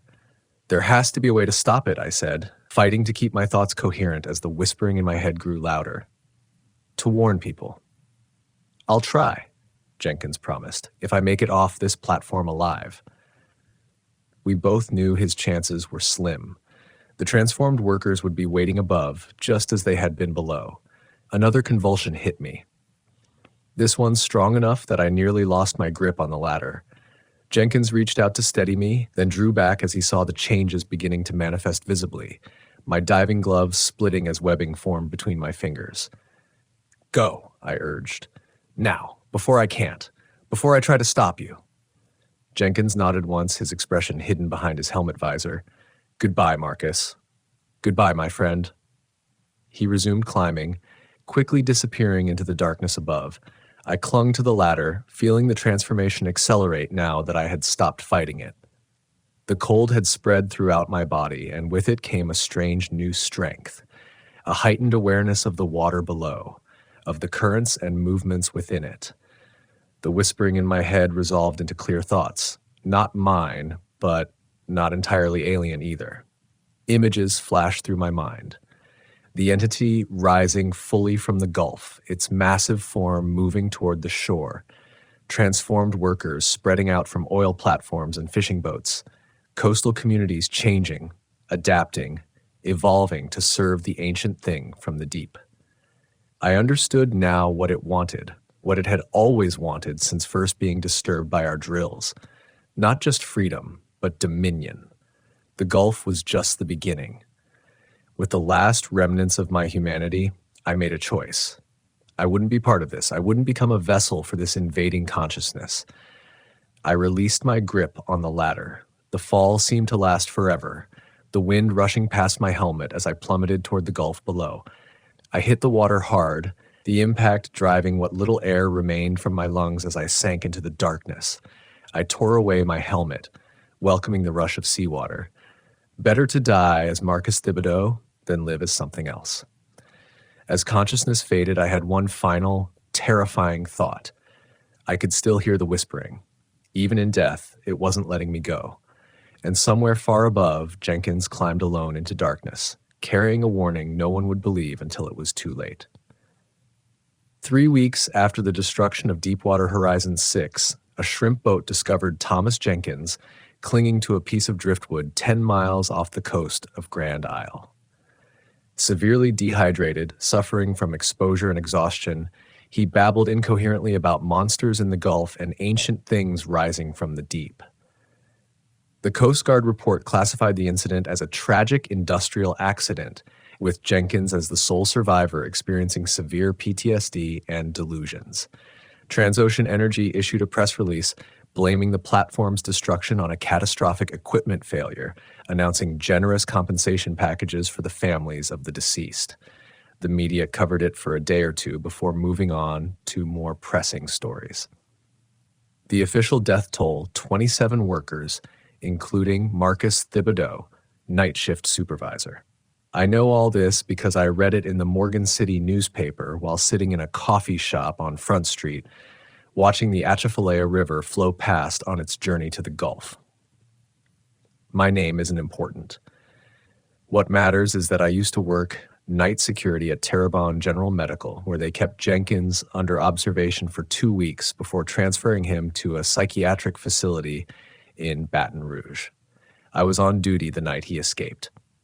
Found his room empty during my 3 a.m. rounds, the window broken from the inside. The security footage showed him moving with surprising strength and speed for a man who'd been bedridden for days, his movements strangely fluid, almost unnatural. 2 nights later, my cousin, who works for the Port Fourchon Harbor Police, called me in a panic. They'd found an abandoned boat drifting near an old oil platform. Inside was a waterlogged journal with Jenkins's name inside the cover, and a hastily scrawled note, "It's spreading. The rules don't work anymore. Stay away from the water." That was a month ago. Since then, there have been reports. Nothing official, just whispers among the fishing crews and offshore workers. Unusual fish catches with specimens showing strange deformities. Electronic equipment failing without explanation near certain areas of the Gulf. Most disturbing, a growing number of people gone missing from coastal communities. Cocodrie, Leeville, Cameron, Grand Isle, always the same pattern. They leave for a late-night fishing trip or a walk along an isolated stretch of beach. They don't return. Sometimes their boats are found drifting, empty. The authorities blame rip currents, or drug runners, or simple accidents. But those of us who've worked the Gulf for generations, we know better. Something has changed in these waters. You can feel it when you stand on the shore at night. A watchfulness, a hunger, a patient malevolence that wasn't there before. I'm leaving Louisiana tomorrow, heading inland as far as I can get. Before I go, I'm posting copies of this account, along with Jenkins' recovered journal, to every online forum I can find. Most will dismiss it as fiction, a creepypasta for late-night thrills. But maybe someone will recognize the truth. If you live near the Gulf Coast, I have one piece of advice. The rules that once protected us don't work anymore, but there's one rule that might save you. Stay away from the water, especially at night. Don't answer if you hear knocking on your hull or pier. Don't investigate strange lights beneath the surface. And if someone you know starts talking about beautiful singing coming from the Gulf or begins spending all their time staring out at the water, lock your doors. Because what woke up beneath Deepwater Horizon 6 is still out there, still hungry, still spreading.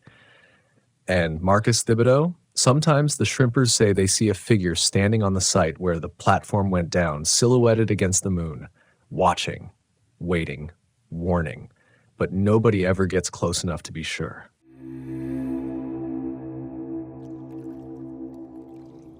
"5 months ago, I buried my wife in the hard, unforgiving soil of Harlan County. The coroner said it was a brain aneurysm. Sudden, unpredictable, unstoppable. April was 32. We'd been married for 8 years, no kids. The day she died, we'd argued about something stupid.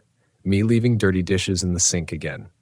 I remember her face flushed with anger as she stormed out to go to work at the elementary school. I never saw her alive again. After the funeral, I couldn't stand our apartment in Louisville anymore. Every corner held a memory. Every room echoed with her absence. I quit my job at UPS, packed what I could fit in my 2009 Honda Civic, and drove east into the mountains where my grandmother had grown up. I needed somewhere quiet, somewhere different, somewhere I could dissolve into nothing and no one would notice. That's how I ended up in Whitley Gap, a forgotten smudge along Route 119 near the Virginia border. Population 783 according to the sun-bleached welcome sign, though that number must have been painted 20 years ago. The town sits in a narrow valley where the mountains press in close, with just enough flat land for a main street, a couple of churches, and a smattering of houses that climb the lower slopes of the surrounding hills. I rented a small cabin on Pine Mountain Road for almost nothing, $450 a month, utilities included. The landlord, an old man named Buford Jenkins, seemed surprised anyone wanted it. Been empty 3 years since my nephew moved to Cincinnati, he told me, pocketing my deposit without counting it. Might need some airing out. It needed more than airing out. It needed a deep clean, new weather stripping, and probably an exorcism. But it was mine, and April had never set foot in it. That was enough. When my savings started dwindling faster than expected, I knew I needed work. Options are limited in a place like Whitley Gap. The coal mines that once sustained the area are mostly shuttered now, leaving behind black lung disease and generations of bitterness. There's the Dollar General, the post office, a gas station convenience store combo, and Wilder's Market, the only proper grocery store for 20 miles in any direction. I applied at Wilder's because it was closest to my cabin. The manager, Darrell Wilder himself, hired me on the spot when I said I could start immediately. No background check, no references, just a quick once-over and a nod. I got the impression he was desperate. Night shift only, he said, watching me with an intensity that made me uncomfortable. Stocking shelves, 10 p.m. to 6 a.m., $14 an hour. Cash every Friday. I took it without hesitation. After April, I wasn't sleeping much anyway. Might as well get paid for those endless empty hours. That was when he handed me a sheet of paper, rules for working the night shift at Wilder's Market. I had no idea what I was getting myself into. Darrell Wilder's rules were typed on a yellowed piece of paper, clearly run through a printer countless times. Coffee stains dotted the corners, and the edges were worn soft like cloth. I read them in my car under the flickering parking lot light before my first shift. Night shift rules, Wilder's Market. 1. Always enter and exit through the back door. Front doors remain locked at all times. 2. Complete stocking in this order: dairy, frozen, canned goods, produce, beverages, household items. 3. The lights in the meat department will turn off at 2:13 a.m. Do not turn them back on until 4:37 a.m. 4. If you hear whistling from aisle 7, continue working, but do not enter that aisle until the whistling stops. 5. Should you find wet footprints leading to the employee restroom, use the customer facilities instead. 6. If a woman with red hair asks where we keep the baby formula, direct her to aisle 3, even if we've moved it. 7. The delivery truck arrives at 3 a.m. Only accept packages from Jim or Callaway. If anyone else is driving, lock the back door and call Mr. Wilder immediately.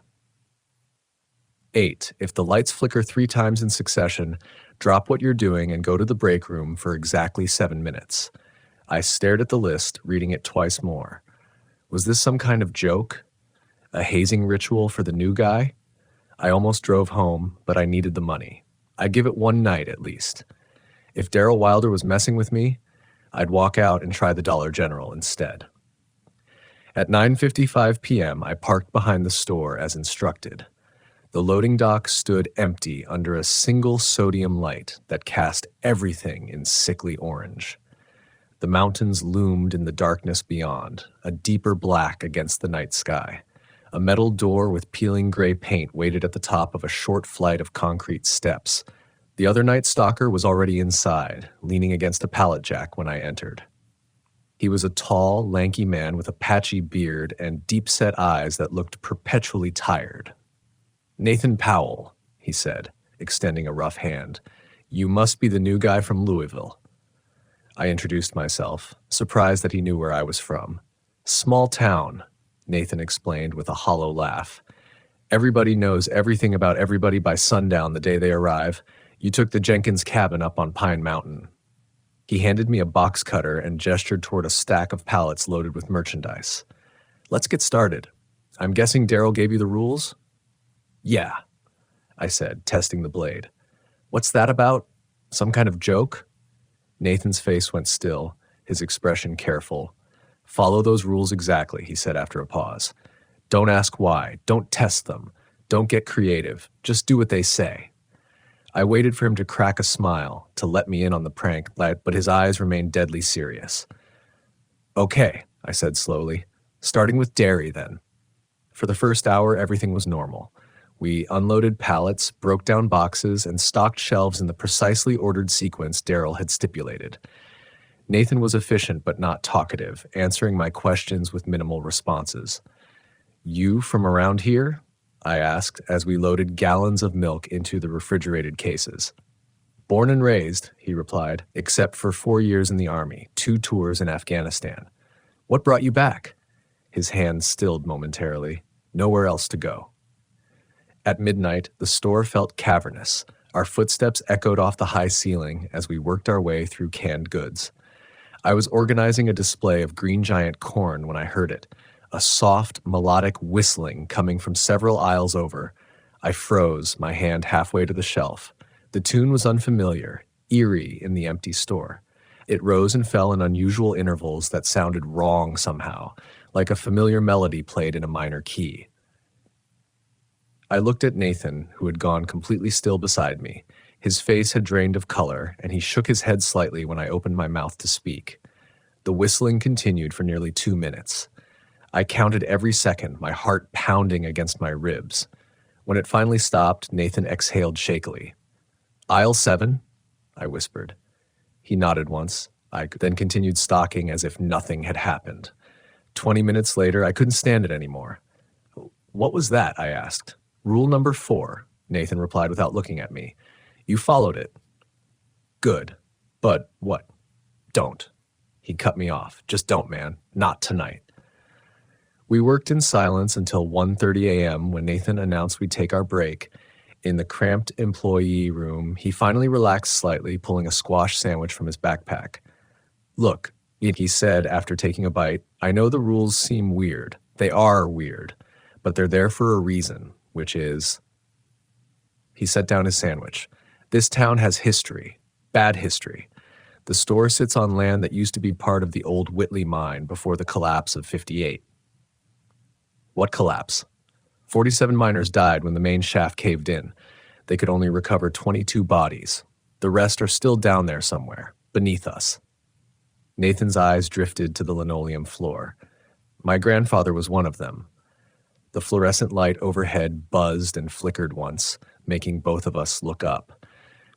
They closed the mine after that, filled in what they could, built this shopping center in the 80s. Nathan crumpled his sandwich wrapper. Breaks over in 2 minutes, ready for the meat department? At 2:10, as we walked back onto the floor, I felt a strange heaviness in the air. A pressure like the moments before a thunderstorm. The meat department was at the far end of the store, the white tile gleaming under bright lights. 3 minutes, Nathan checked his watch. Remember Rule 3. At exactly 2:13 a.m., every light in the meat department shut off in unison. The darkness was absolute. The glow from other sections of the store barely penetrated the blackness that had swallowed the butcher counter, display cases, and preparation area. Don't worry about it, Nathan said, his voice eerily calm. We'll move on to produce, then come back at 4:37. I pulled out my phone to use as a flashlight. Nathan's hand shot out and gripped my wrist with surprising strength. No lights, he hissed. No phones, no lighters, nothing. Rule 3 isn't just about the main switches. I slipped my phone back into my pocket, the skin on my arms prickling. What happens if I turn on a light? Nathan released my wrist.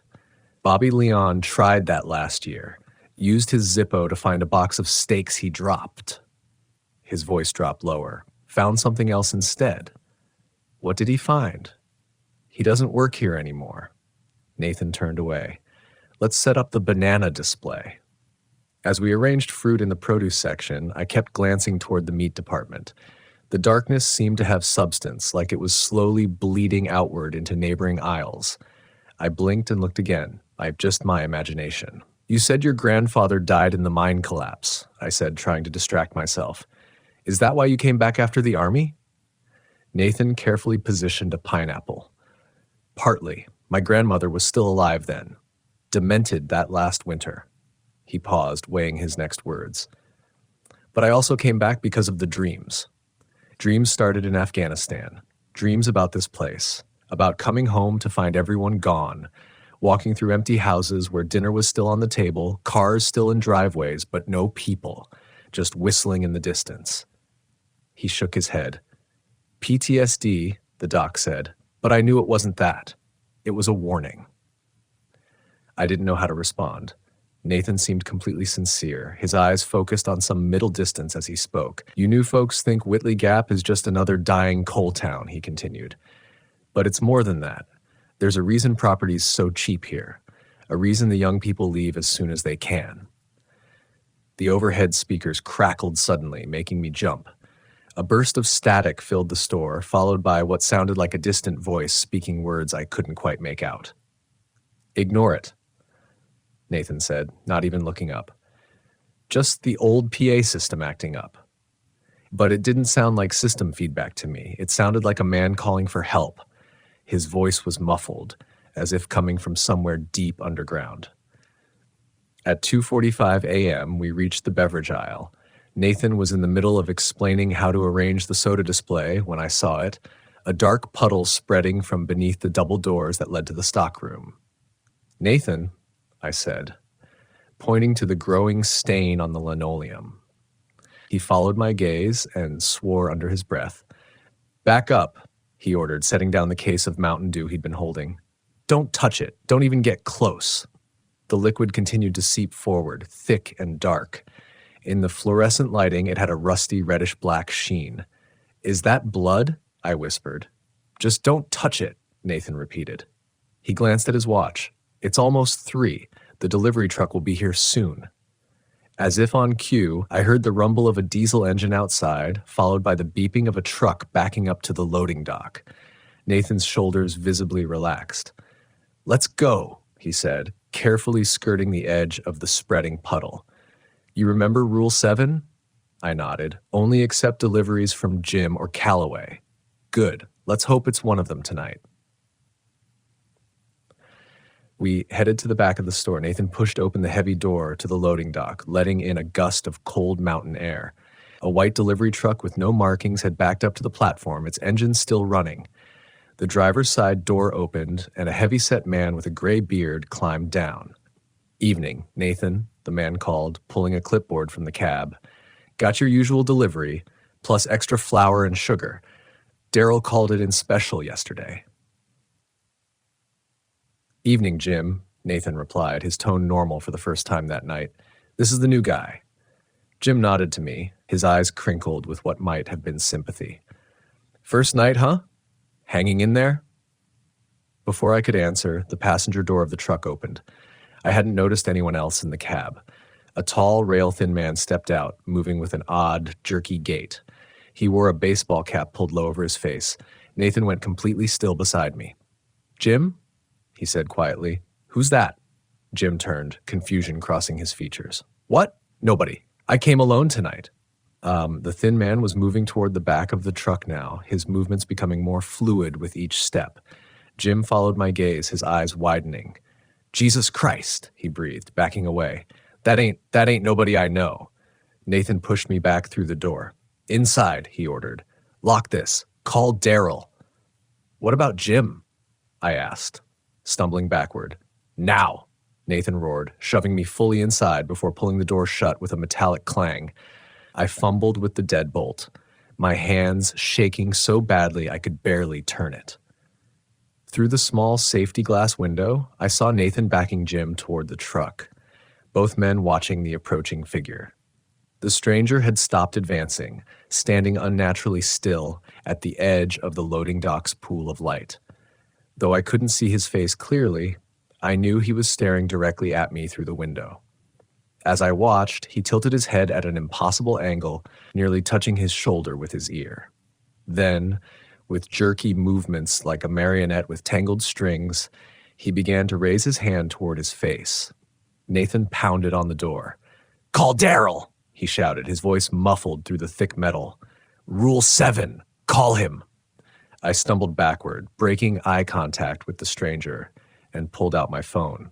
Daryl's number was posted above the time clock. With trembling fingers, I dialed. He answered on the first ring, as if he'd been waiting by the phone. "Who's driving?" he demanded without preamble. "Not Jim or Calloway," I stammered. "There's a thin man in a baseball cap. Nathan locked me inside. And is the door secured?" Daryl cut me off. "Yes, but Nathan and Jim are still out there with—" "Listen carefully," Daryl said, his voice tight with urgency. "Go to aisle 7. There's a trapdoor behind the display of paper towels. Pull the green lever underneath and wait there until I arrive. Do not open the back door for anyone. Not Nathan, not Jim, not me, not Jesus Christ himself until you see my face through the window and I show you my store key with the red tag. Do you understand?" "What about Nathan and Jim?" I repeated. "Do you understand?" Daryl shouted. "Yes," I whispered. "Go, now." I hung up and looked back through the window. Nathan and Jim were both pressed against the truck now. The thin stranger had moved closer, fully in the light. He had his hand on his face, not covering it but gripping it, fingers digging into the skin near his hairline. As I watched in horror, he began to pull downward, stretching the skin like rubber.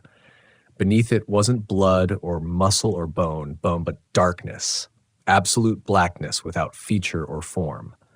I tore myself away from the window and ran toward aisle 7, the sound of fingernails scraping against metal following me through the empty store. I sprinted through the empty store, my footsteps echoing off the high ceiling. The fluorescent lights buzzed overhead, seeming dimmer than before.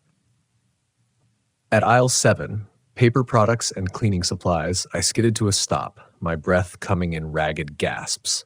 The display of Bounty paper towels stood at the far end, stacked in a neat pyramid. I rushed toward it, glancing back over my shoulder every few steps. No sign of the thin man, but I could hear something moving in the store now. A dragging sound followed by irregular footsteps coming from the direction of the loading dock. The paper towel display was heavier than it looked. I pushed with my shoulder, feeling it slide reluctantly across the linoleum. Beneath it was a square metal hatch flush with the floor with no visible handle. It looked like a service access panel, the kind that might lead to water lines or electrical conduits. In the center was a small keyhole with a faded green lever beside it. The dragging sound grew louder.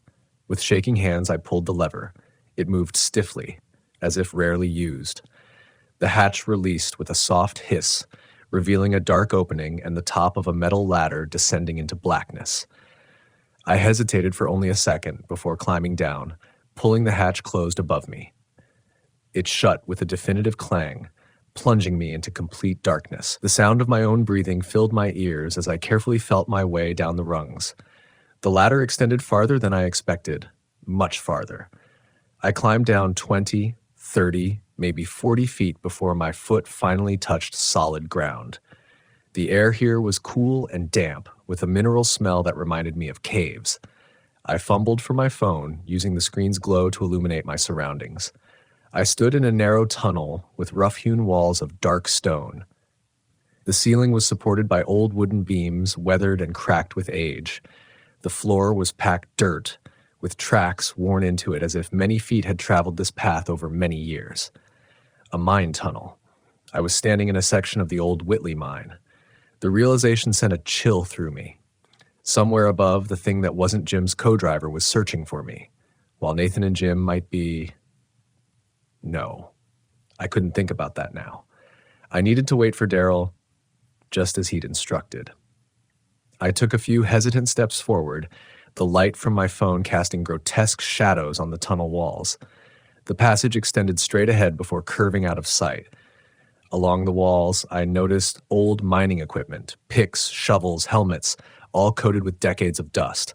Some looked as if they'd been abandoned in haste, dropped where workers had stood. Something glinted in the dirt a few yards ahead. I moved closer, pointing my phone light toward it. A pocket watch lay half buried, its brass case tarnished with age. When I crouched to examine it, I saw that the hands had stopped at 2:13. My blood went cold, the exact time the meat department lights went off. A distant sound reached me, feet shuffling on the ladder. Someone was coming down. I extinguished my phone light and pressed myself against the wall, heart pounding. The sound grew clearer, metal rungs creaking under weight. Then a beam of light cut through the darkness and a familiar voice called out. "It's Daryl Wilder. I have the red-tagged key."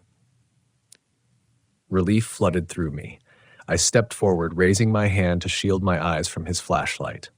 "Down here!"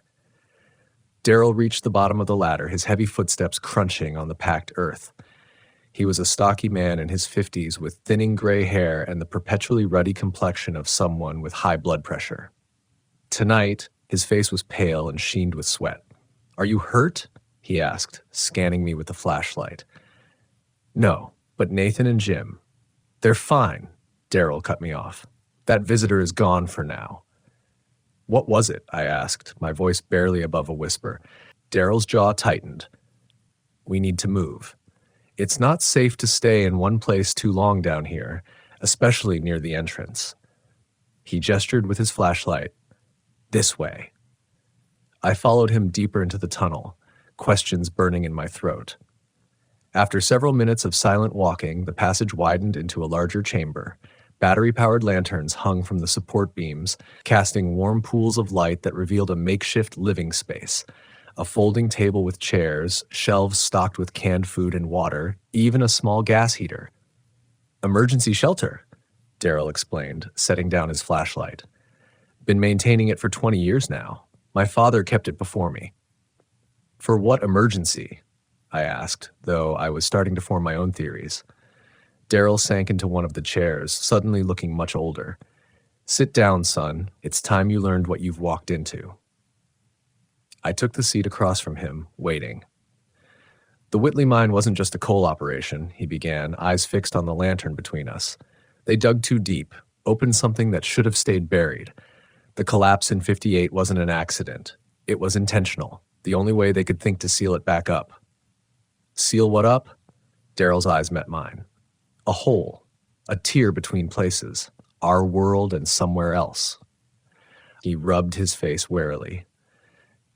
"The miners called it the Hollow, said they could hear voices coming from it, see things that couldn't exist." I thought of the strange whistling in aisle 7, the dark liquid seeping under the stockroom doors, the thing that had been peeling off its face like a mask. "The town elders, my father among them, they tried to contain it," Daryl continued. "They poured concrete down the main shaft, dynamited the secondary entrances. For a while, they thought it worked, but then people started changing." "Changing how?" "Little things at first, speaking differently, moving oddly, then bigger things, not being where they should be, not remembering conversations, showing up miles from home with no memory of how they got there. Some disappeared entirely." He tapped his fingers nervously on the table. "Then we figured it out. Whatever was down there, it could wear people like clothes." A chill ran down my spine as I remembered the thin man peeling back his face to reveal darkness underneath. "Skinwalkers," I whispered. Daryl shook his head. "Not exactly. Skinwalkers are native legends. These are something else. We call them hollows. They come up through the thin places like the ground under my store, and they take people, replace them." "And the rules? They protect against these things. They're boundaries, conditions. The hollows can't break certain patterns. They're bound by rules of their own, times, behaviors, limitations. If we follow our rules, we stay safe in their territory." "Their territory?" "This is their territory," Daryl said with a bitter laugh. "About 60 years ago, my grandfather made a deal with whatever's down there. The town was dying after the mine closed. No jobs, no future. He offered a bargain, restricted access to our world in exchange for prosperity. What kind of prosperity? I asked, though I already suspected the answer. You've noticed the store is always fully stocked, never runs out of anything, even when supply trucks can't get through during winter storms. How the produce is always fresh despite being hours from any distribution center. Daryl spread his hands. They provide. We contain. Everyone follows the rules. I stared at him in growing horror. So the entire town knows about this arrangement? The older families do. Newcomers either figure it out and leave, or he trailed off, or they become part of it one way or another. And Nathan? Jim, born here, both from mining families. They understand what's at stake. My mind reeled, trying to process what I was hearing. So I'm supposed to just accept this? Work in a store that's supplied by, what, monsters from another dimension? Interdimensional beings, Daryl corrected, as if the terminology mattered. And yes, if you want to stay in Whitley Gap, and that's the deal. We don't talk about it. We follow the rules. We survive. What happens if someone breaks the rules? Daryl's expression darkened. The Hollows get more access. It's how they claim new vessels. I thought about what Nathan had said about Bobby Leon, who'd lit a match in the dark meat department and found something. A cold realization dawned. He didn't quit, did he? Bobby Leon? Daryl shook his head slowly. No, but something wearing his face walked into the Cumberland River 3 days later. We found his truck at the bridge. Never found him. A heavy silence fell between us. Water dripped somewhere in the darkness beyond the lantern light, the sound echoing through the tunnel. The thing at the loading dock tonight? I finally asked. It was looking for a new vessel? Yes, they've been getting bolder lately. Breaking pattern. Daryl checked his watch. It's 4:30, almost time to go back up. The meat department lights come on in 7 minutes. I stared at him incredulously. You expect me to go back to stocking shelves after all this? No, Daryl said, standing up. I expect you to make a choice. Stay and learn our ways, or leave Whitley Gap by sunrise and never come back. He picked up his flashlight. But if you stay, there are more rules you'll need to learn. Rules for living here, not just working at the market. At that moment, the lanterns flickered. Once, twice, 3 times in succession. Daryl's face drained of color. That's not possible, he whispered. Not down here. A low melodic whistling drifted through the tunnel from somewhere in the darkness beyond our shelter. Someone broke a rule, Daryl said, his voice tight with fear. We need to move now. Daryl snatched a backpack from under the table, quickly stuffing it with supplies, flashlights, batteries, a first aid kit, and bottled water. There's another way out, he said, voice low and urgent. Old ventilation shaft that comes up behind the Baptist church on Hickory Street. The whistling grew louder, the tune more distinct. It was the same eerie melody I'd heard in the store earlier, but deeper, slower, like a record played at the wrong speed. What about Nathan and Jim? I asked, backing toward the tunnel entrance Daryl was indicating. If they followed the rules, they'll be safe, Daryl replied, though he didn't sound convinced.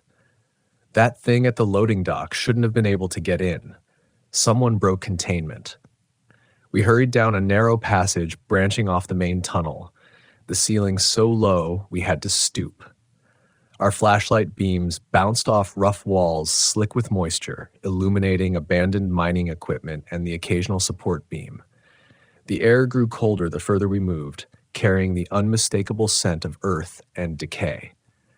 Your grandmother's cabin, Daryl said suddenly as we navigated a tight corner.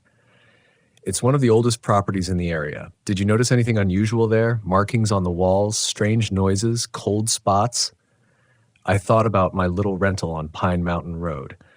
There was the perpetually cold bathroom, the basement door that never stayed latched, the occasional sound of scratching that I'd attributed to raccoons in the attic. Maybe, I admitted. Why? The hollow places connect to certain buildings in town. Old structures, mostly. We try to keep them monitored, but your cabin's been empty for years, he glanced back at me. Might be how they've been getting through. Damn it, I should have checked before Buford rented it out. A faint vibration ran through the ground beneath our feet, sending small cascades of dirt raining down from the ceiling. We froze, holding our breath. "What was that?" I whispered. "They're moving." Daryl replied grimly, faster than usual. The whistling had stopped, replaced by a new sound, something like footsteps, but not quite. More like the wet slap of flesh on stone, advancing steadily behind us. We broke into a run, no longer bothering with stealth. The tunnel narrowed further, the air growing thin and stale. My lungs burned as we pushed forward, the beam of my flashlight jumping wildly across the walls. Ahead, I could see the passage sloped upward, wooden slats forming crude steps in the steeper sections. Behind us, the slapping sounds accelerated, accompanied now by a low gurgling moan that made the hair on my neck stand up. "Almost there," Daryl panted, pointing his flashlight toward a metal ladder bolted to the far wall. Above it, a circular hatch was just visible in the ceiling. "That leads to the church basement. Once we're through, they can't follow. Hallowed ground." As we reached the ladder, my flashlight beam swept across the tunnel floor, illuminating something that made my blood freeze. Footprints. Wet, dark footprints leading ahead of us toward the ladder, not following behind, but already ahead. "Daryl," I hissed, pointing. He saw them too, his face hardening. "Go now. I'll hold them off. But go," he barked, pulling something from his jacket pocket, a small glass vial filled with dark liquid. "I've done this before." The wet slapping sounds were almost upon us. I scrambled up the ladder, heart pounding in my ears. The hatch above was secured with a simple latch that slid open under my desperate fingers. I pushed, feeling cool night air rush in as the heavy metal plate swung upward. I emerged into the darkened basement of a church, surrounded by stacked folding chairs and Sunday school supplies. Moonlight filtered through small ground-level windows, casting long shadows across the concrete floor. I turned back to help Daryl, but what I saw nearly stopped my heart. His flashlight lay abandoned at the base of the ladder, illuminating his legs as he climbed up. But something had hold of his ankle, a long, pale arm stretching up from the darkness below. The hand wasn't right. The fingers too numerous, too long, bent in impossible directions as they wrapped around Daryl's calf. "The vial," Daryl shouted, his face contorted with pain. "In my pocket. Break it on the ground." I reached down, grabbing his jacket, feeling for the pocket. My fingers closed around a second glass vial. I pulled it out, dark liquid, almost black in the dim light, swirling inside like living smoke. "Do it!" Daryl screamed as the thing below gave a powerful yank, nearly pulling him back down. I smashed the vial on the concrete beside the hatch. The liquid splattered, but instead of spreading out, it seemed to sink into the ground, disappearing instantly.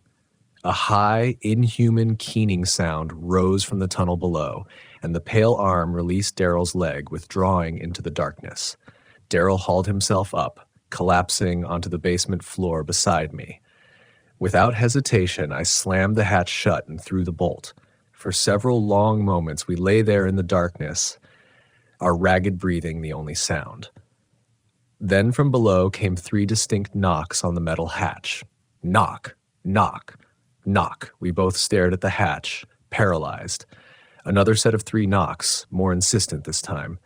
"Don't answer," Daryl whispered. "That's the first rule of Whitley Gap. Never answer when they knock in 3s. I nodded mutely, my entire body trembling with fear and exhaustion. After what seemed like an eternity, a different sound came from below, a frustrated screech, followed by the slapping of retreating footsteps. Daryl's shoulders sagged in relief. "What was in that vial?" I asked when I finally found my voice. "Old coal mine remedy," Daryl said, examining the torn fabric of his pant leg. "Mixture of salt, iron filings, and graveyard dirt. Temporary barrier at best, but enough to make them back off." He struggled to his feet, wincing as he put weight on his injured leg. "We should get moving. Dawn's coming, and we need to check on Nathan and Jim." The eastern sky was just beginning to lighten as we emerged from the church. The streets of Whitley Gap were deserted, the houses dark and silent. We limped back toward Welder's Market, taking a circuitous route that kept us in the open, away from shadows and alleyways. And there are others like it, Daryl said as we walked. Towns with arrangements, places where the veil between worlds is thin. He glanced sideways at me. Your wife, April, the aneurysm, was it sudden? No warning signs? I stopped walking, staring at him. How do you know her name? I never told you. Small town, he said, echoing Nathan's words from earlier. But answer the question. Yes, I replied cautiously. It was sudden. She was fine that morning, then gone by afternoon. Daryl nodded as if confirming something to himself. And did she ever mention strange dreams? Hearing voices? Losing time? A cold feeling spread through my chest. Why are you asking this? Because people don't just happen to move to Whitley Gap, Daryl said, his eyes sad but knowing. They're drawn here. Called. By what? By the Hollows, or by those already taken? He gestured for us to continue walking. I think you were meant to come here. I think something wanted you in that cabin on Pine Mountain Road. We rounded the corner, the grocery store coming into view. The parking lot was empty except for Nathan's battered pickup truck and my Honda. The loading dock stood open, the delivery truck nowhere to be seen. I don't understand, I said, my mind reeling.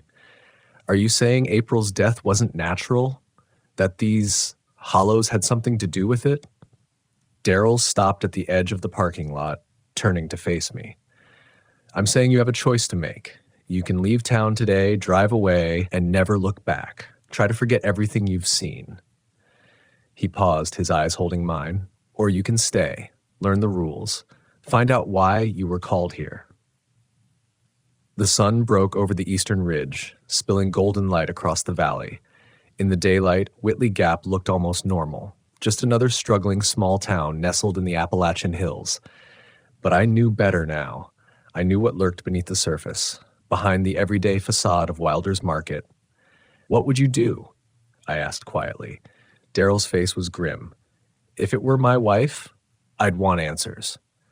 From inside the store came a sudden sharp sound, glass breaking. We both turned toward the noise.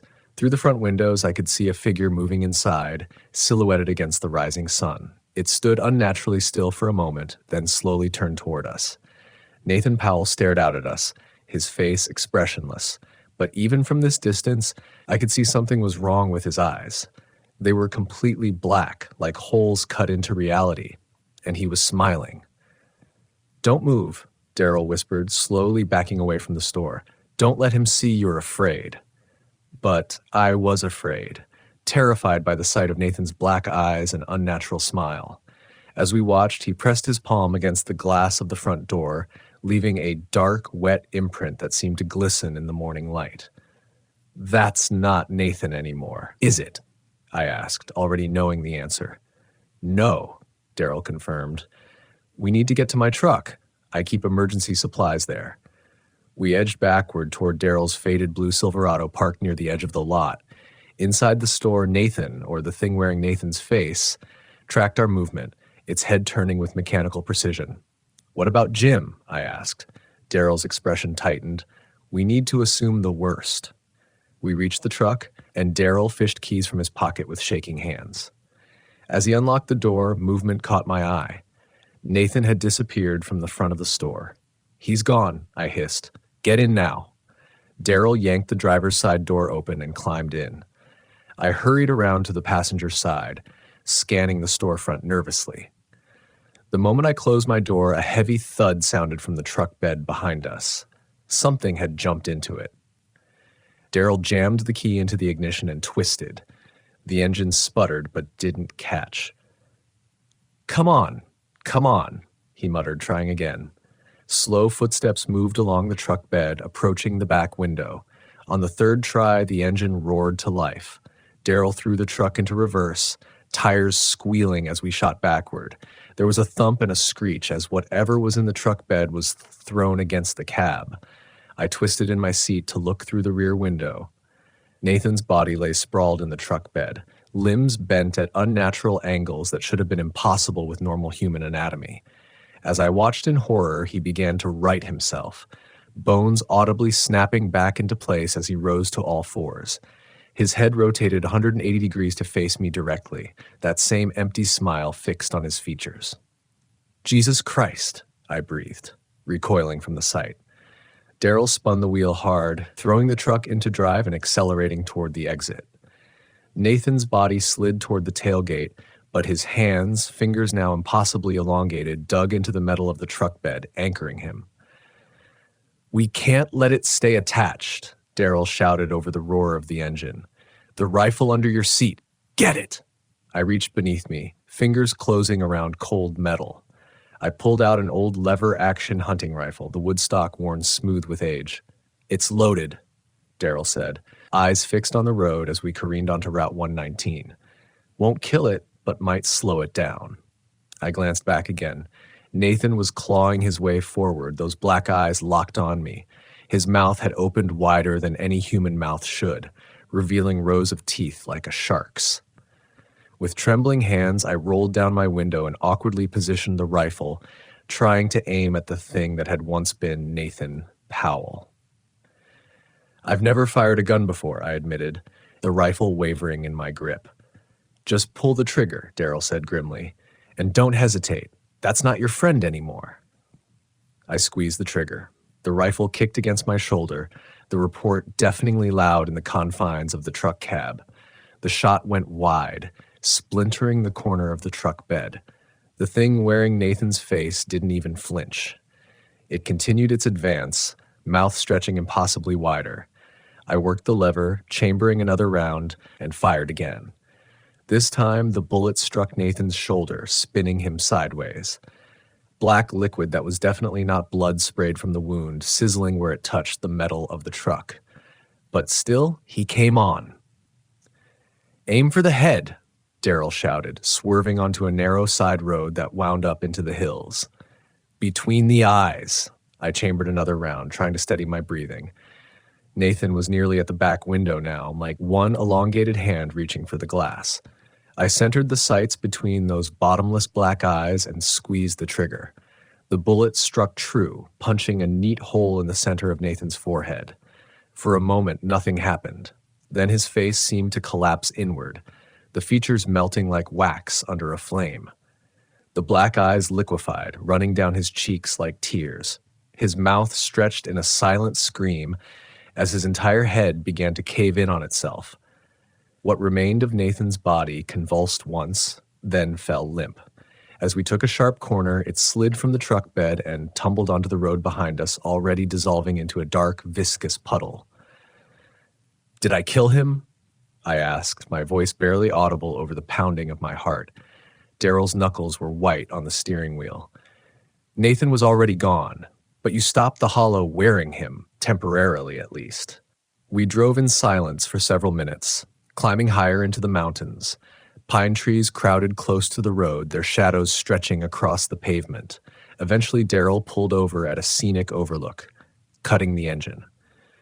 Below us, Whitley Gap looked peaceful in the morning light. A small collection of buildings nestled in the narrow valley, smoke rising from a few chimneys, the church steeple gleaming white against the green hillsides. "We can't go back there," I said, still clutching the rifle like a lifeline. "Not yet," Daryl agreed. "There's somewhere else we need to go first." He pointed to a dirt road barely visible through the trees. "Old fire tower up that way. Been using it as a safe house for situations like this." 20 minutes later, we pulled up to a metal fire observation tower perched on one of the highest ridges in the area. The structure rose 60 feet above the summit, a small cabin at the top, accessible by a series of metal staircases that zigzagged up the framework. "Not many people know it's still maintained," Daryl explained as we climbed the stairs. "Forest Service abandoned it officially back in the 90s when they switched to satellite monitoring for wildfires." The cabin at the top was small but surprisingly well equipped. Solar panels on the roof powered a small refrigerator and electric lights. A ham radio sat on a desk beside topographic maps of the surrounding area. Gun racks lined one wall, holding rifles, shotguns, and boxes of ammunition. A wood stove occupied one corner, with a neatly stacked supply of firewood beside it. "My father established this place," Daryl said, securing the trapdoor we'd climbed through. "Called it the Watchtower. It's where we come when there's a breach." How often does that happen? I asked, setting the rifle down carefully. Not often. Maybe once every few years. Daryl moved to the windows, scanning the forest below with binoculars. But it's getting worse, more frequent. Something's changed. I sank into a chair, exhaustion finally catching up with me. The hollow that took Nathan? Will it come for us eventually? Maybe, Daryl replied, still watching the forest. But they don't like heights or open spaces, prefer to stay underground or inside buildings where the shadows are deeper. He set down the binoculars and turned to face me. Now we need to talk about you and why you're really here.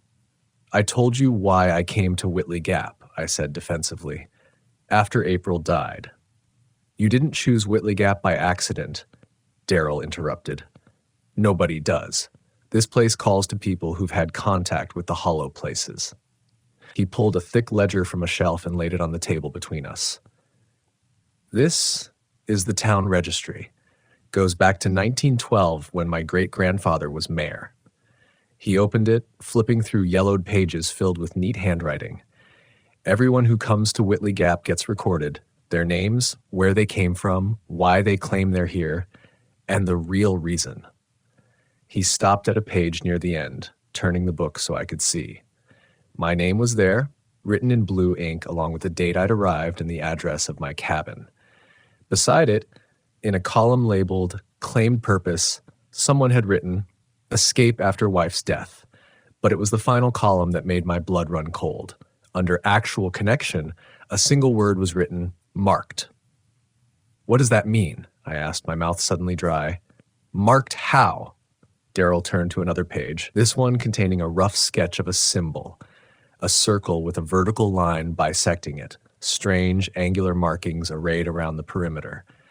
Seen this anywhere? Maybe on April? A birthmark, a scar, something that looked like a tattoo? A memory surfaced. April in our bathroom, studying her shoulder in the mirror, concerned about a strange circular mark that had appeared overnight. She'd scheduled a dermatologist appointment, worried it might be skin cancer. But she died 3 days before the appointment. She had something like that, I admitted, on her shoulder. It appeared a few weeks before she died. Daryl nodded grimly. The hollows mark those they plan to take. Sometimes the marks appear years before they come for the person. You're saying these things killed my wife? Caused her aneurysm? Not exactly, Daryl said. The hollows don't care about our bodies. They want what's inside. Consciousness, soul, whatever you want to call it. The aneurysm was likely a side effect of them trying to create space for themselves. So they tried to take April, and it killed her instead. It happens sometimes. Not everyone is compatible. Daryl's voice sunk slightly. The ones who aren't become beacons, drawing their loved ones to places like Whitley Gap where the barriers are thinner. I stared at him, the implications sinking in. I've been dreaming about her since she died. Dreams where she's trying to tell me something, but I can't hear her. That's how it works, Daryl confirmed. The hollows use the connection between people like bait. So I'm just another victim lured here to be taken like Nathan was? Maybe. Or maybe there's another reason. Daryl returned to the window, gazing out at the forest below. Some people can fight back, resist the hollows, even drive them out, people with certain qualities. What qualities? Strength of will, clarity of purpose, or sometimes just sheer stubbornness.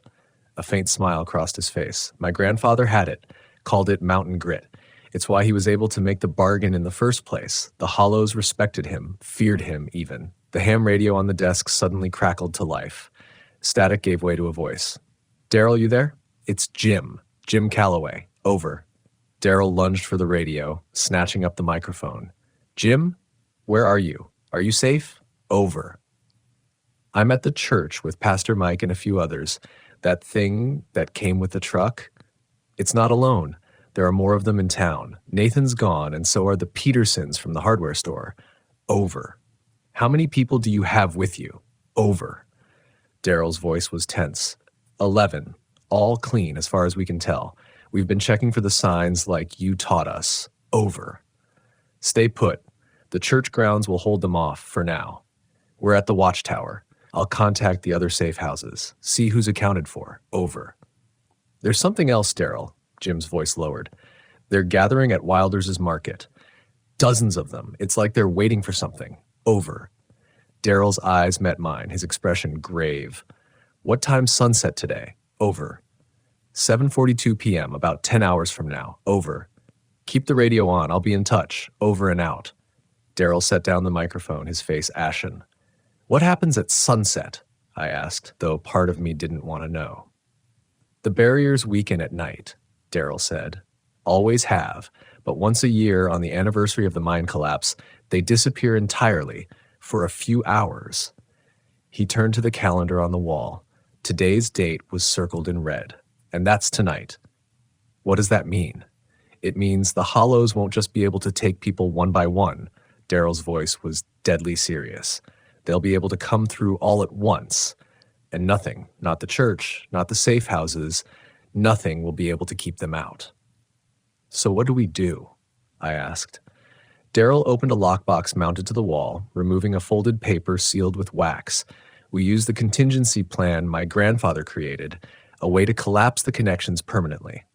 He broke the seal, unfolding the paper. But we'll need to go back to where it all started. The mine? I guessed. No, Daryl said, sliding the paper across the table to me. Your cabin. The paper Daryl had given me contained a hand-drawn map of my cabin, but with markings and annotations I didn't recognize. Dotted lines connected various points in and around the structure, forming a pattern that reminded me of a circuit diagram. X's marked specific locations, one in the center of the basement floor, another at the northeast corner of the property, a third under what appeared to be the front porch steps. What am I looking at? I asked, studying the faded ink. A containment diagram, Daryl explained. Your cabin sits on a convergence point, a place where the barrier between our world and theirs is particularly thin. He tapped the X in the basement. That's the main access point. The others are secondary bleeds. So my cabin is some kind of portal? More like a door that was improperly sealed. Daryl moved to a cabinet, retrieving several canvas bags, which he began filling with supplies. When the mine collapsed in '58, the energy from the hollow places sought new pathways to the surface. Your cabin was built in '59 by a miner who survived the collapse, Elias Jenkins, Buford's relative, his father. Elias knew what he was doing. Building on that spot, he designed the cabin specifically to contain the bleed, channeling it through controlled points that could be monitored. Daryl handed me one of the mouths. But after he died, the maintenance stopped. Buford never believed the old stories, thought his father was crazy. I peered into the bag, salt, iron nails, small glass vials similar to what Daryl had used in the tunnel, bundles of dried herbs tied with twine, and a hunting knife with strange symbols etched into the blade. And we're going to... what? Close these access points? We're going to try. Daryl checked his watch. But we need to move quickly. The sun's getting higher, which means the hollows will be retreating to dark places, like your basement. He unfolded a topographic map, tracing a route with his finger. We can't take the main roads. They'll be watching those. We'll need to go cross-country through the old logging trails. It's longer, but safer. We descended from the fire tower, loading our supplies into Daryl's truck. As we prepared to leave, Daryl paused, handing me a revolver from the gun rack. Smith & Wesson .357, he said. Iron bullets with salt cores.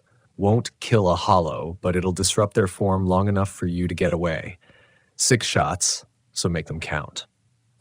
The weight of the gun was unfamiliar and uncomfortable in my hand, but I tucked it into my waistband, hoping I wouldn't need to use it.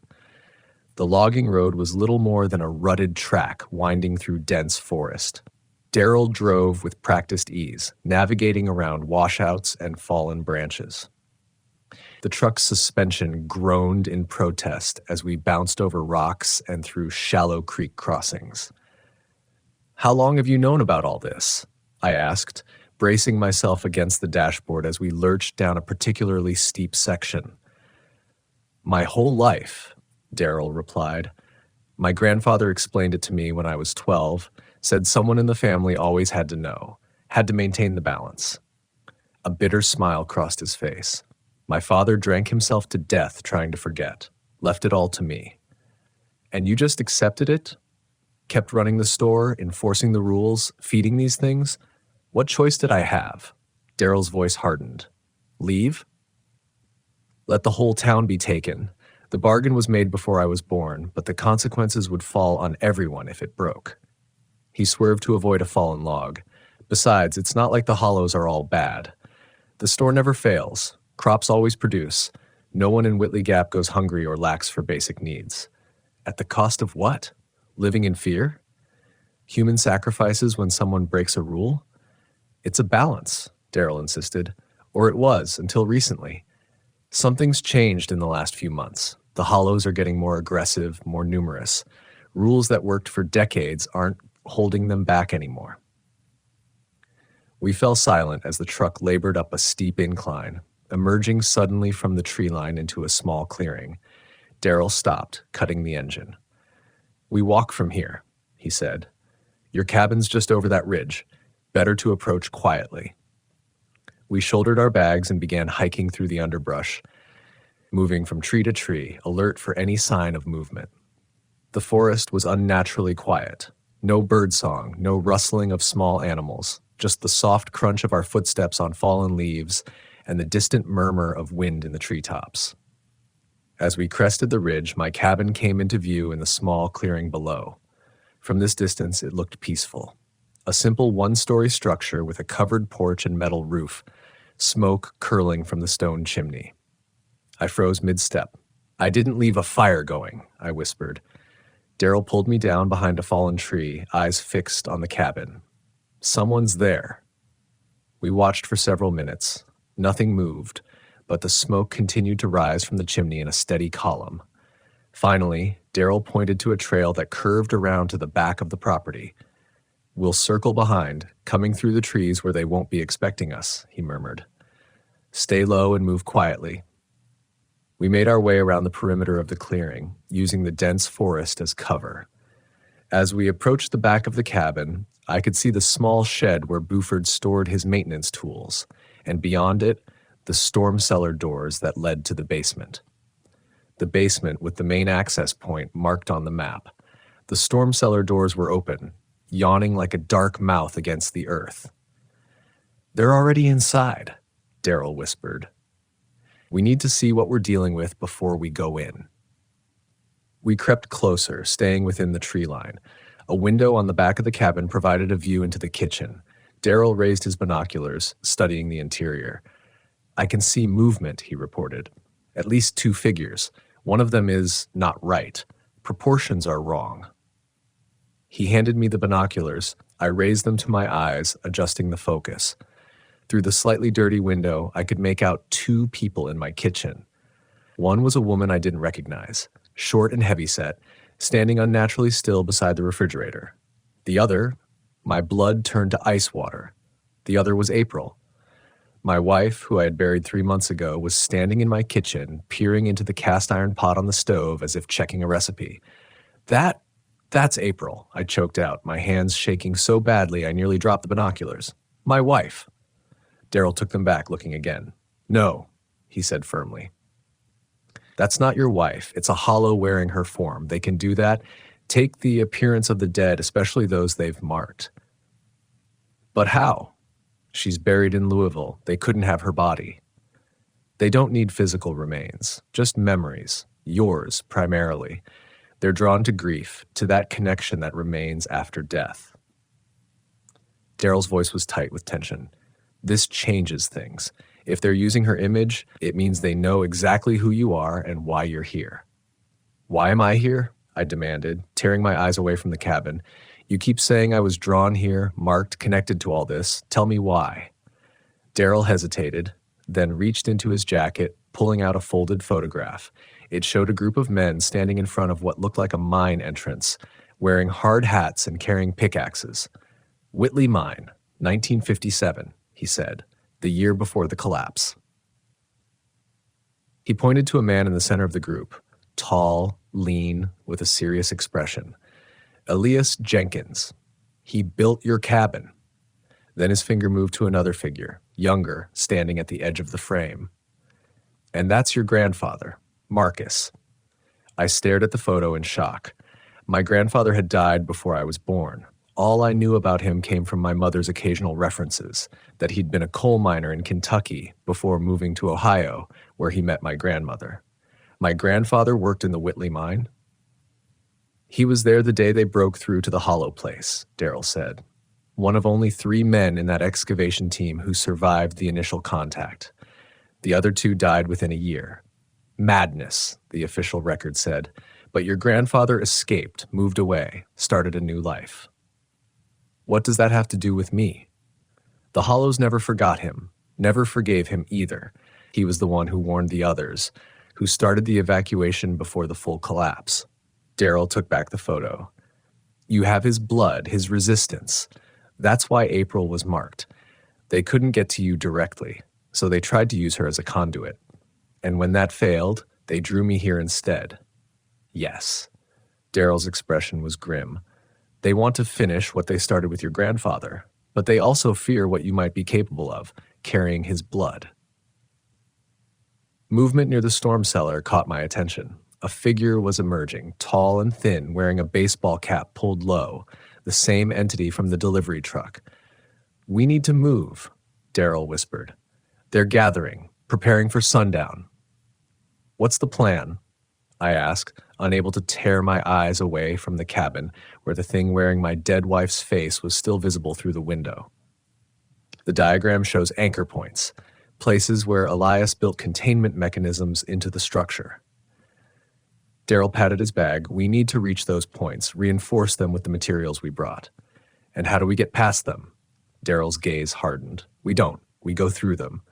He reached into his bag, pulling out what looked like a homemade pipe bomb, a metal cylinder wrapped in duct tape with a fuse protruding from one end.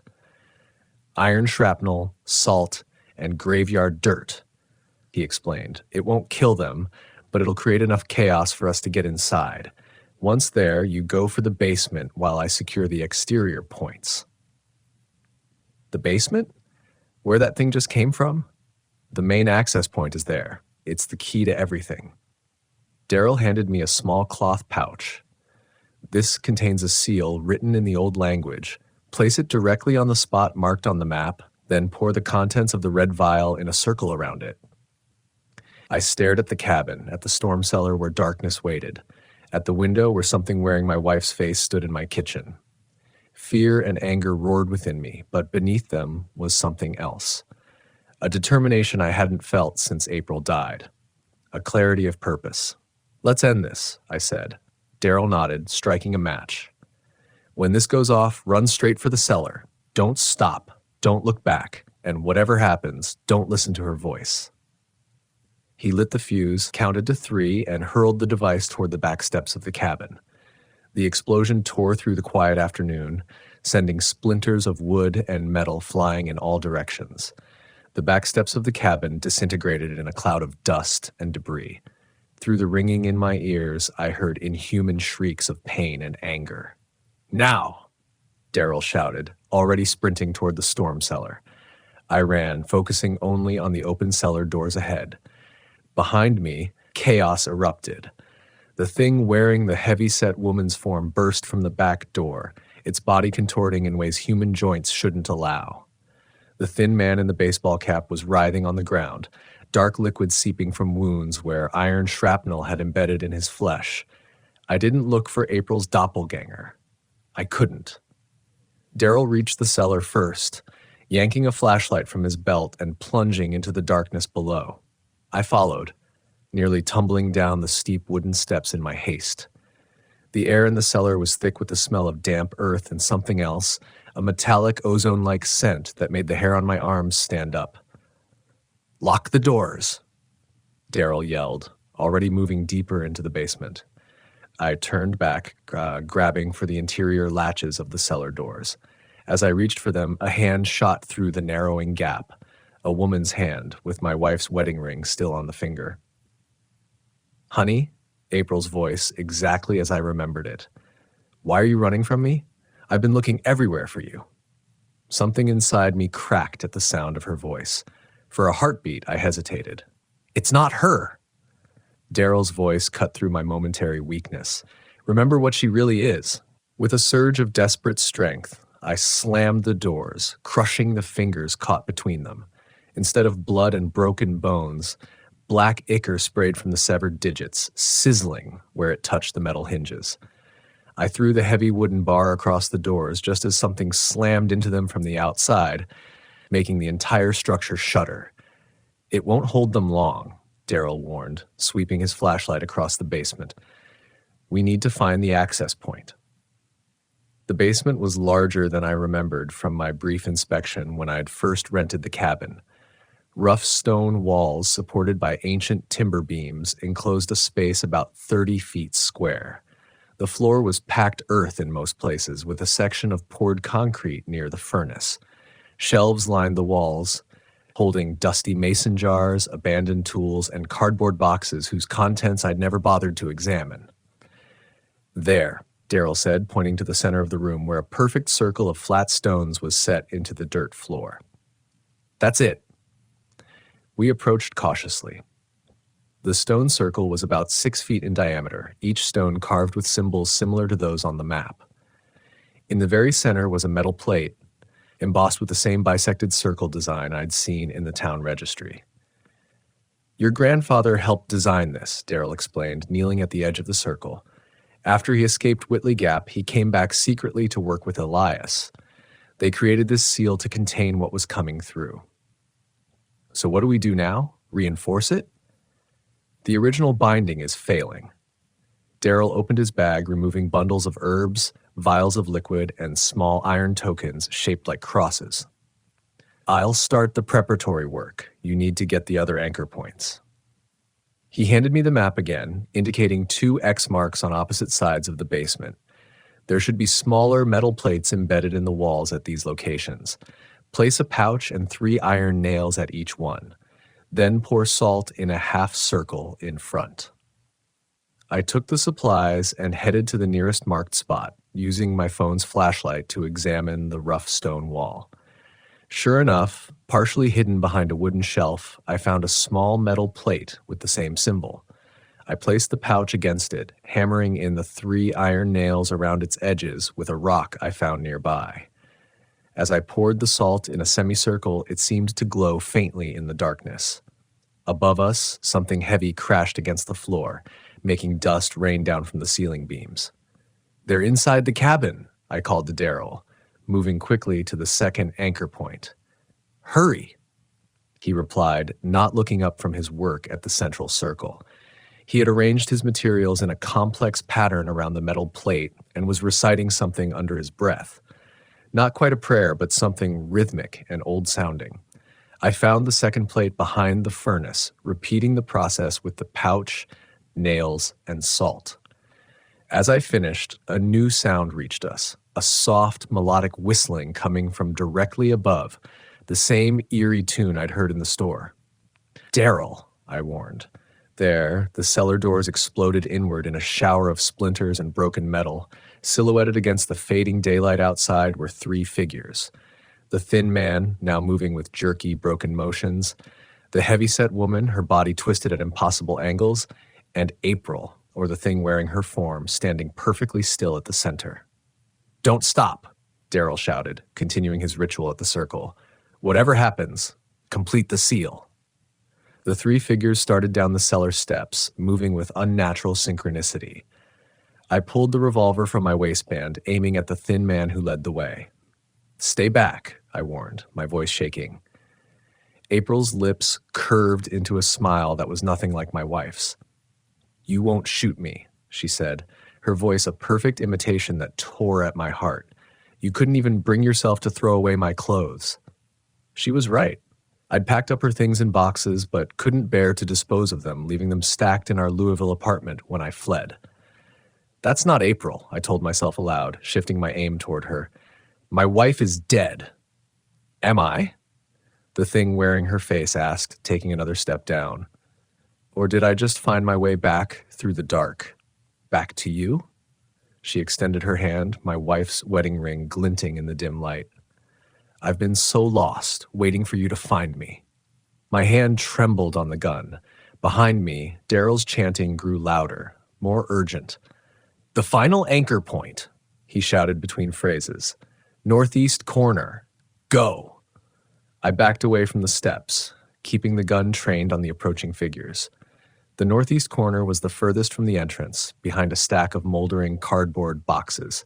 I would have to cross the basement, passing close to the central circle where Daryl worked. "I'll cover you," Daryl said, pulling his own revolver. "Go!" I turned and ran, hearing gunshots behind me as Daryl fired at the intruders. Their inhuman screams echoed off the stone walls. I pushed aside the boxes, frantically searching for the metal plate. "There's nowhere to run," April's voice called, closer now. "Why are you fighting this? Don't you want us to be together again?" I found the plate, half hidden behind an old water heater, quickly pressing the pouch against it and hammering in the nails with the butt of my revolver. As I reached for the salt in my bag, something cold wrapped around my ankle. Looking down, I saw a hand emerging from the dirt floor, fingers elongated into claw-like appendages that dug into my flesh. I cried out, trying to pull free as more hands erupted from the ground, dozens of them, reaching, grasping, pulling. "It's fighting back," Daryl shouted from across the room. "The seal. Complete it." I emptied the salt pouch with one desperate motion, forming a rough semicircle around the plate. The effect was immediate. The hands recoiled from the barrier as if burned, sinking back into the earth with a chorus of hisses and moans. At the central circle, Daryl had constructed an elaborate arrangement of symbols using iron filings, salt, and what looked like dried blood. The metal plate was now glowing with a dull red light, pulsing like a heartbeat. "It's working," he called. "We just need to." His words cut off as the heavyset woman's form lunged at him, knocking him away from the circle. They crashed into a shelving unit, sending mason jars shattering across the floor. I ran back toward the center, pulling the red vial from my pocket as instructed. The thin man blocked my path, his body now barely recognizable as human. Limbs bent and multiplied, head twisted completely backward, black ichor dripping from every orifice. I fired the revolver at point-blank range. The iron bullet tore through his chest, leaving a smoking hole. He staggered back but didn't fall. I fired again and again, each shot pushing him further from the circle until the gun clicked empty. Daryl was struggling with the heavyset woman, her arms now elongated into tentacle-like appendages that wrapped around his throat. I grabbed a broken shelf board and swung it at her, connecting with a wet thud that would have killed a normal human. She merely turned toward me, her face splitting into a vertical maw lined with needle teeth. "The vial!" Daryl gasped, breaking free of her grip. "Complete the circle." I sprinted for the central stone circle, uncorking the red vial as I ran. The liquid inside was thick and dark, smelling of rust and salt. I began pouring it around the perimeter of the stones, completing the circuit Daryl had begun. "No!" April's voice cried out behind me. I turned to see her standing at the edge of the circle, looking exactly as she had the morning of her death. Hair pulled back, cheeks flushed with emotion, eyes bright with tears. "Please don't do this. You'll trap me here forever." My hand froze, the vial still half full. "It's trying to stop you," Daryl warned, still grappling with the other creature. "That's not April." "But what if it is?" I whispered, doubt crushing my resolve. "What if some part of her is in there?" April's face softened with the smile I'd fallen in love with. "I'm still here, baby. I found a way back to you. Please don't send me away again." She reached toward me, stepping into the circle. As her foot crossed the boundary, the symbols Daryl had arranged flared with sudden light. April's expression contorted in pain, her form flickering like a bad television signal, momentarily revealing something dark and writhing beneath the human disguise. The truth hit me like a physical blow. Whatever stood before me contained nothing of my wife. It was a hollow thing, empty of everything except hunger and malice, wearing her face like a mask. With a cry of rage and grief, I upended the remaining liquid, completing the circle. The effect was immediate and catastrophic. The ground beneath us trembled, and a high-pitched keen filled the air. The three creatures convulsed simultaneously, their human forms melting away to reveal their true nature. Seething masses of darkness shot through with veins of sickly yellow light. "The words," Daryl shouted, throwing a folded paper toward me. "Read them." I caught the paper, unfolding it with shaking hands to reveal text in a language I didn't recognize. But as my eyes fell on the strange symbols, I found I could pronounce them, the sounds rising from some ancestral memory buried in my bones. As I spoke the final syllable, the metal plate at the center of the circle erupted with blinding white light. A force like a shockwave rippled outward, throwing me off my feet. The creatures screamed, not with human voices now, but with a sound like tearing metal and breaking glass. The light grew to unbearable intensity, forcing me to shield my eyes. Through my fingers, I watched as the three entities were pulled toward the circle as if caught in a powerful vortex, their forms stretching and distorting before being sucked down into the metal plate at the center. With a final thunderous concussion, the light vanished, plunging the basement into darkness.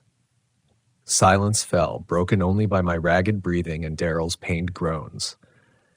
"Did it work?" I asked, my voice hoarse from the words I'd spoken. Daryl dragged himself to the edge of the circle, examining the now dormant metal plate. "Yes," he confirmed, "the breach is sealed. For how long? If we did it right, forever." He slumped back against the wall, exhaustion plain on his face. "Your grandfather would be proud." Outside, through the shattered cellar doors, the last light of day was fading from the sky. But for the first time in months, the darkness held no terror for me. 2 months have passed since that night in the basement. Whitley Gap is different now, quieter, more ordinary. The strange rules that once governed Wilder's Market have faded into irrelevance, replaced by the mundane concerns of a small-town grocery store. Inventory, staffing, competition from the Dollar General. I stayed, surprising myself and probably Daryl too. When the dust settled and the shadows retreated, I found I couldn't leave. Something in the air here speaks to me. Not the malevolent whispers of the hollows, but something older and more honest. The mountains themselves, perhaps, or the echo of my grandfather's footsteps on this same soil. Jim Calloway survived, along with most of the townspeople who had taken shelter in the church. We lost 7 residents that night. Their bodies were found wandering the woods days later, vacant-eyed and unresponsive, eventually succumbing to what the county coroner diplomatically called unknown neurological events. Nathan wasn't among them. Whatever had been wearing his form wasn't connected to his actual body. According to Daryl, the real Nathan had likely been gone for weeks before I arrived, taken during the late night at the store when he'd broken one of the rules. The cabin on Pine Mountain is mine now, properly mine. Buford Jenkins signed over the deed after Daryl explained the heavily edited version of what happened. "That place always gave me the creeps," Buford admitted as he handed me the papers. "Dad used to say it was specially built. Guess he was right after all." I've been renovating it, stripping away decades of neglect, reinforcing the foundations, and maintaining the anchor points as Daryl taught me. The basement has been cleaned out, the central circle now covered by a hand-woven rug gifted to me by Pastor Mike's wife, its pattern subtly echoing the symbols beneath, a reminder hidden in plain sight. Daryl and I check the seals monthly, a ritual that's become something between a maintenance chore and a religious observance. We don't speak much during these inspections, but there's an understanding between us, guardians of a secret that shaped this town for generations. The store has changed too. The meat department lights stay on all night now. Aisle 7 is just another aisle, stocked with paper towels and cleaning products. The night shift rules have been reduced to standard operating procedures, stocking priorities, break schedules, inventory counts. Nothing supernatural remains, at least not on the surface. Sometimes when I'm working the late shift, I imagine I hear whistling from the far end of the store, but it's just the wind in the eaves or the old refrigeration unit cycling on. At least that's what I tell myself. I visit April's grave when I can make the trip back to Louisville. I talk to her there, Really talk to her about everything that happened, about the hollows and the cabin and my grandfather's legacy, about moving forward while keeping her memory sacred. The real her, not the twisted echo the hollows created. Last night, as I was closing up the store, Daryl handed me a small wooden box with a bisected circle carved into its lid. Your grandfather left this with my father, he explained, said it should go to his grandson when the time was right. Inside was a pocket watch, brass casing tarnished with age, hands stopped at 2:13. A note tucked beneath it read simply, "Some doors stay closed only if someone remembers to check the locks." I wear the watch now, though it doesn't tell time. It doesn't need to. Its purpose is different, a reminder that some rules still matter. Some boundaries must still be maintained. And every night at 2:13, I check the locks, just to be sure. Because in Whitley Gap, some things are worth being careful about.